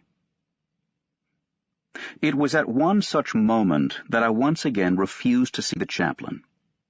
I was lying down, and I could tell from the golden glow in the sky that evening was coming on. I had just denied my appeal, and I could feel the steady pulse of my blood circulating inside me. I didn't need to see the chaplain. For the first time in a long time, I thought about Marie. The days had been long since she'd stopped writing. That evening I thought about it and told myself that maybe she had gotten tired of being the girlfriend of a condemned man. It also occurred to me that maybe she was sick, or dead. These things happen. How was I to know, since apart from our two bodies, now separated, there wasn't anything to keep us together, or even to remind us of each other? Anyway, after that, remembering Marie meant nothing to me. I wasn't interested in her dead. That seemed perfectly normal to me, since I understood very well that people would forget me when I was dead. They wouldn't have anything more to do with me. I wasn't even able to tell myself that it was hard to think those things. It was at that exact moment that the chaplain came in. When I saw him, I felt a little shudder go through me. He noticed it and told me not to be afraid. I told him that it wasn't his usual time. He replied that it was just a friendly visit and had nothing to do with my appeal, which he knew nothing about. He sat down on my bunk and invited me to sit next to him. I refused. All the same, there was something very gentle about him. He sat there for a few seconds, leaning forward with his elbows on his knees, looking at his hands. They were slender and sinewy, and they reminded me of two nimble animals. He slowly rubbed one against the other. Then he sat there, leaning forward like that, for so long that for an instant I seemed to forget he was there. But suddenly he raised his head and looked straight at me. "Why have you refused to see me?" he asked. I said that I didn't believe in God. He wanted to know if I was sure, and I said that I didn't see any reason to ask myself that question. It seemed unimportant. He then leaned back against the wall, hands flat on his thighs. Almost as if it wasn't me he was talking to, he remarked that sometimes we think we're sure when in fact we're not. I didn't say anything. He looked at me and asked, "What do you think?" I said it was possible. In any case, I may not have been sure about what really did interest me, but I was absolutely sure about what didn't. And it just so happened that what he was talking about didn't interest me. He looked away and without moving asked me if I wasn't talking that way out of extreme despair. I explained to him that I wasn't desperate. I was just afraid, which was only natural. "Then God can help you," he said. "Every man I have known in your position has turned to him." I acknowledged that that was their right. It also meant that they must have had the time for it. As for me, I didn't want anybody's help. and I just didn't have the time to interest myself in what didn't interest me. At that point he threw up his hands in annoyance, but then sat forward and smoothed out the folds of his cassock. When he had finished, he started in again, addressing me as my friend. If he was talking to me this way, it wasn't because I was condemned to die. The way he saw it, we were all condemned to die. But I interrupted him by saying that it wasn't the same thing, and that besides, it wouldn't be a consolation anyway. Certainly, he agreed. But if you don't die today, you'll die tomorrow, or the next day, and then the same question will arise. How will you face that terrifying ordeal? I said I would face it exactly as I was facing it now. At that, he stood up and looked me straight in the eye. It was a game I knew well. I played it a lot with Emmanuel and Celeste, and usually they were the ones who looked away. The chaplain knew the game well, too. I could tell right away. His gaze never faltered. And his voice didn't falter either when he said, "Have you no hope at all? And do you really live with the thought that when you die, and nothing remains?" "Yes," I said. Then he lowered his head and sat back down. He told me that he pitied me. He thought it was more than a man could bear. I didn't feel anything except that he was beginning to annoy me. Then I turned away and went and stood under the skylight. I leaned my shoulder against the wall. Without really following what he was saying, I heard him start asking me questions again. He was talking in an agitated, urgent voice. I could see that he was genuinely upset, so I listened more closely. He was expressing his certainty that my appeal would be granted, but I was carrying the burden of a sin from which I had to free myself. According to him, human justice was nothing, and divine justice was everything. I pointed out that it was the former that had condemned me. His response was that it hadn't washed away my sin for all that. I told him I didn't know what a sin was. All they had told me was that I was guilty. I was guilty, I was paying for it, and nothing more could be asked of me. At that point he stood up again, and the thought occurred to me that in such a narrow cell, if he wanted to move around, he didn't have many options. He could either sit down or stand up. I was staring at the ground. He took a step toward me and stopped, as if he didn't dare come any closer. He looked at the sky through the bars. "You're wrong, my son," he said. "More could be asked of you, and it may be asked." "And what's that?" "You could be asked to see." "See what?" The priest gazed around my cell and answered in a voice that sounded very weary to me. "Every stone here sweats with suffering. I know that. I have never looked at them without a feeling of anguish, but deep in my heart I know that the most wretched among you have seen a divine face emerge from their darkness. That is the face you are asked to see." This perked me up a little. I said I had been looking at the stones in these walls for months. There wasn't anything or anyone in the world I knew better. Maybe at one time, way back, I had searched for a face in them. But the face I was looking for was as bright as the sun and the flame of desire, and it belonged to Marie. I had searched for it in vain. Now it was all over. And in any case, I'd never seen anything emerge from any sweating stones. The chaplain looked at me with a kind of sadness. I now had my back flat against the wall, and light was streaming over my forehead. He muttered a few words I didn't catch, and abruptly asked if he could embrace me. "No," I said. He turned and walked over to the wall and slowly ran his hand over it. "Do you really love this earth as much as all that?" he murmured. I didn't answer. He stood there with his back to me for quite a long time. His presence was grating and oppressive.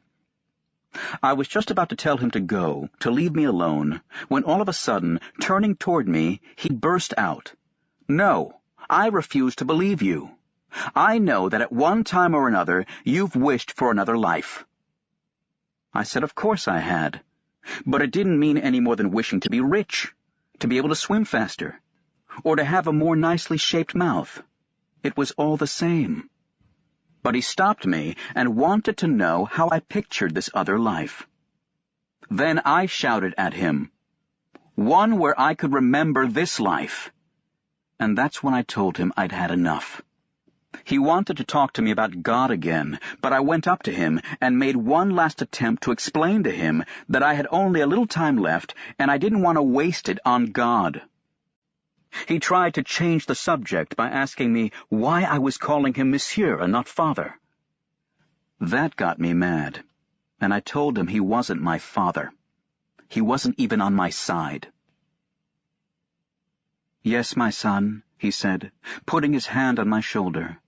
"I am on your side, but you have no way of knowing it because your heart is blind. I shall pray for you." Then, I don't know why, but something inside me snapped. I started yelling at the top of my lungs, and I insulted him and told him not to waste his prayers on me. I grabbed him by the collar of his cassock. I was pouring out on him everything that was in my heart, cries of anger and cries of joy. He seemed so certain about everything, didn't he? And yet none of his certainties was worth one hair of a woman's head. He wasn't even sure he was alive, because he was living like a dead man, whereas it looked as if I was the one who'd come up empty-handed. But I was sure about me, about everything, surer than he could ever be, sure of my life and sure of the death I had waiting for me.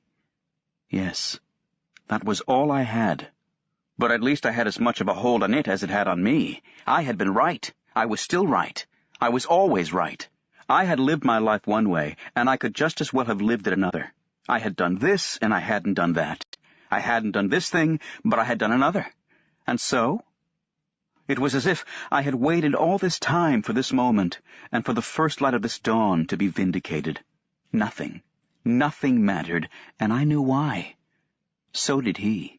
Throughout the whole absurd life I'd lived, a dark wind had been rising toward me from somewhere deep in my future, across years that were still to come, and as it passed, this wind leveled whatever was offered to me at the time, in years no more real than the ones I was living.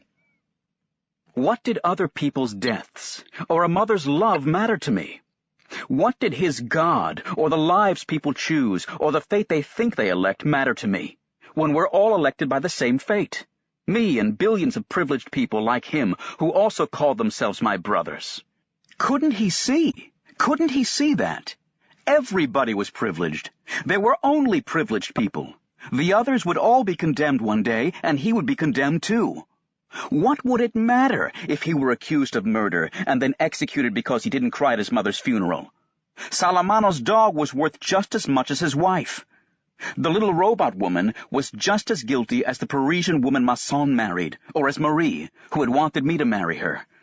What did it matter that Raymond was as much my friend as Céleste, who was worth a lot more than him? What did it matter that Marie now offered her lips to a new Meursault? Couldn't this condemned man see? And that from somewhere deep in my future. All the shouting had me gasping for air. But they were already tearing the chaplain from my grip, and the guards were threatening me. He calmed them, though, and looked at me for a moment without saying anything. His eyes were full of tears. Then he turned and disappeared. With him gone, I was able to calm down again. I was exhausted and threw myself on my bunk. I must have fallen asleep because I woke up with the stars in my face. Sounds of the countryside were drifting in. Smells of night, earth, and salt air were cooling my temples. The wondrous peace of that sleeping summer flowed through me like a tide. Then, in the dark hour before dawn, sirens blasted. They were announcing departures for a world that now and forever meant nothing to me. For the first time in a long time, I thought about Maman. I felt as if I understood why, at the end of her life, she had taken a fiancé, why she had played at beginning again. Even there, in that home where lives were fading out, evening was a kind of wistful respite. So close to death, Maman must have felt free then, and ready to live it all again. Nobody had the right to cry over her. And I felt ready to live it all again, too. As if that blind rage had washed me clean, rid me of hope. For the first time, in that night alive with signs and stars, I opened myself to the gentle indifference of the world, finding it so much like myself, so like a brother, really. I felt that I had been happy, and that I was happy again. For everything to be consummated, for me to feel less alone, I had only to wish that there be a large crowd of spectators the day of my execution, and that they greet me with cries of hate.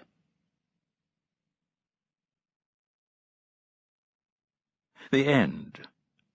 You've been listening to The Stranger by Albert Camus, in a translation from the French by Matthew Ward, narrated by Jonathan Davis and directed by Greta Byram. The following is a note by Matthew Ward on his translation of this book.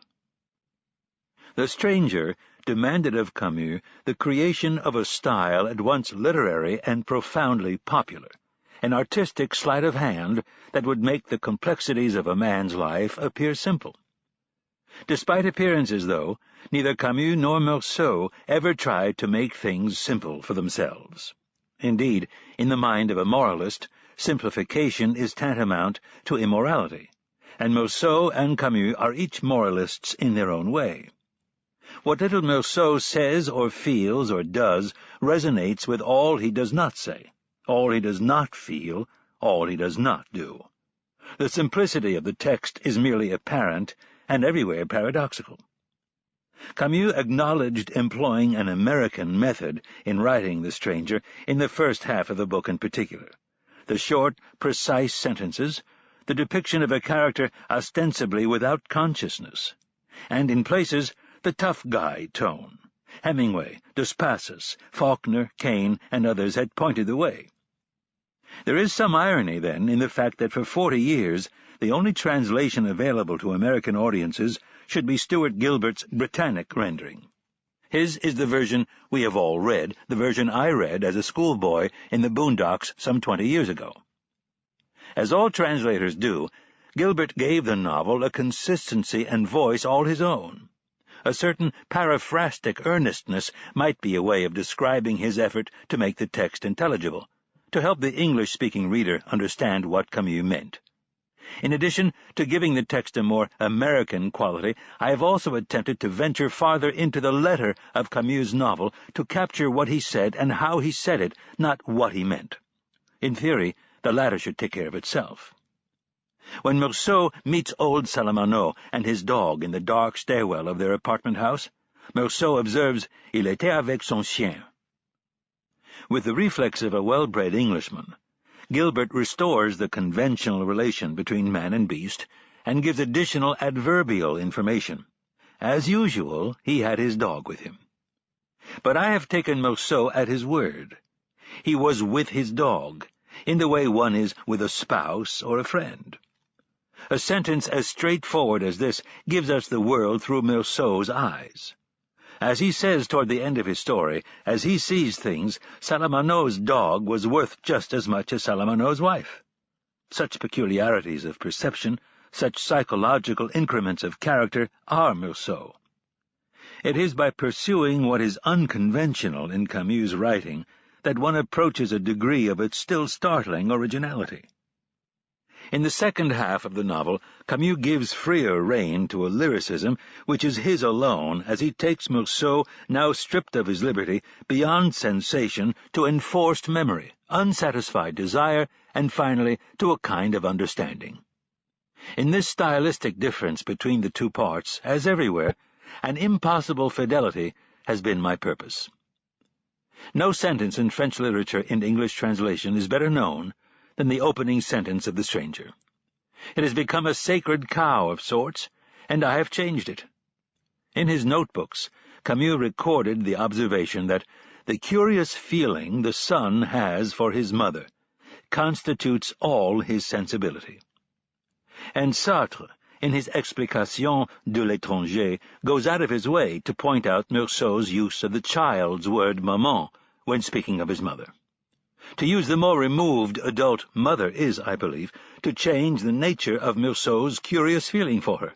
It is to change his very sensibility. As Richard Howard pointed out in his classic statement on retranslation in his prefatory note to The Immoralist, time reveals all translation to be paraphrase. All translations date. Certain works do not. Knowing this, and with a certain nostalgia, I bow in Stuart Gilbert's direction and ask, as Camus once did, for indulgence and understanding from the reader of this first American translation of The Stranger. That was a note by Matthew Ward on his translation of Albert Camus' The Stranger. Thank you for being a Recorded Books reader. Audible hopes you have enjoyed this program.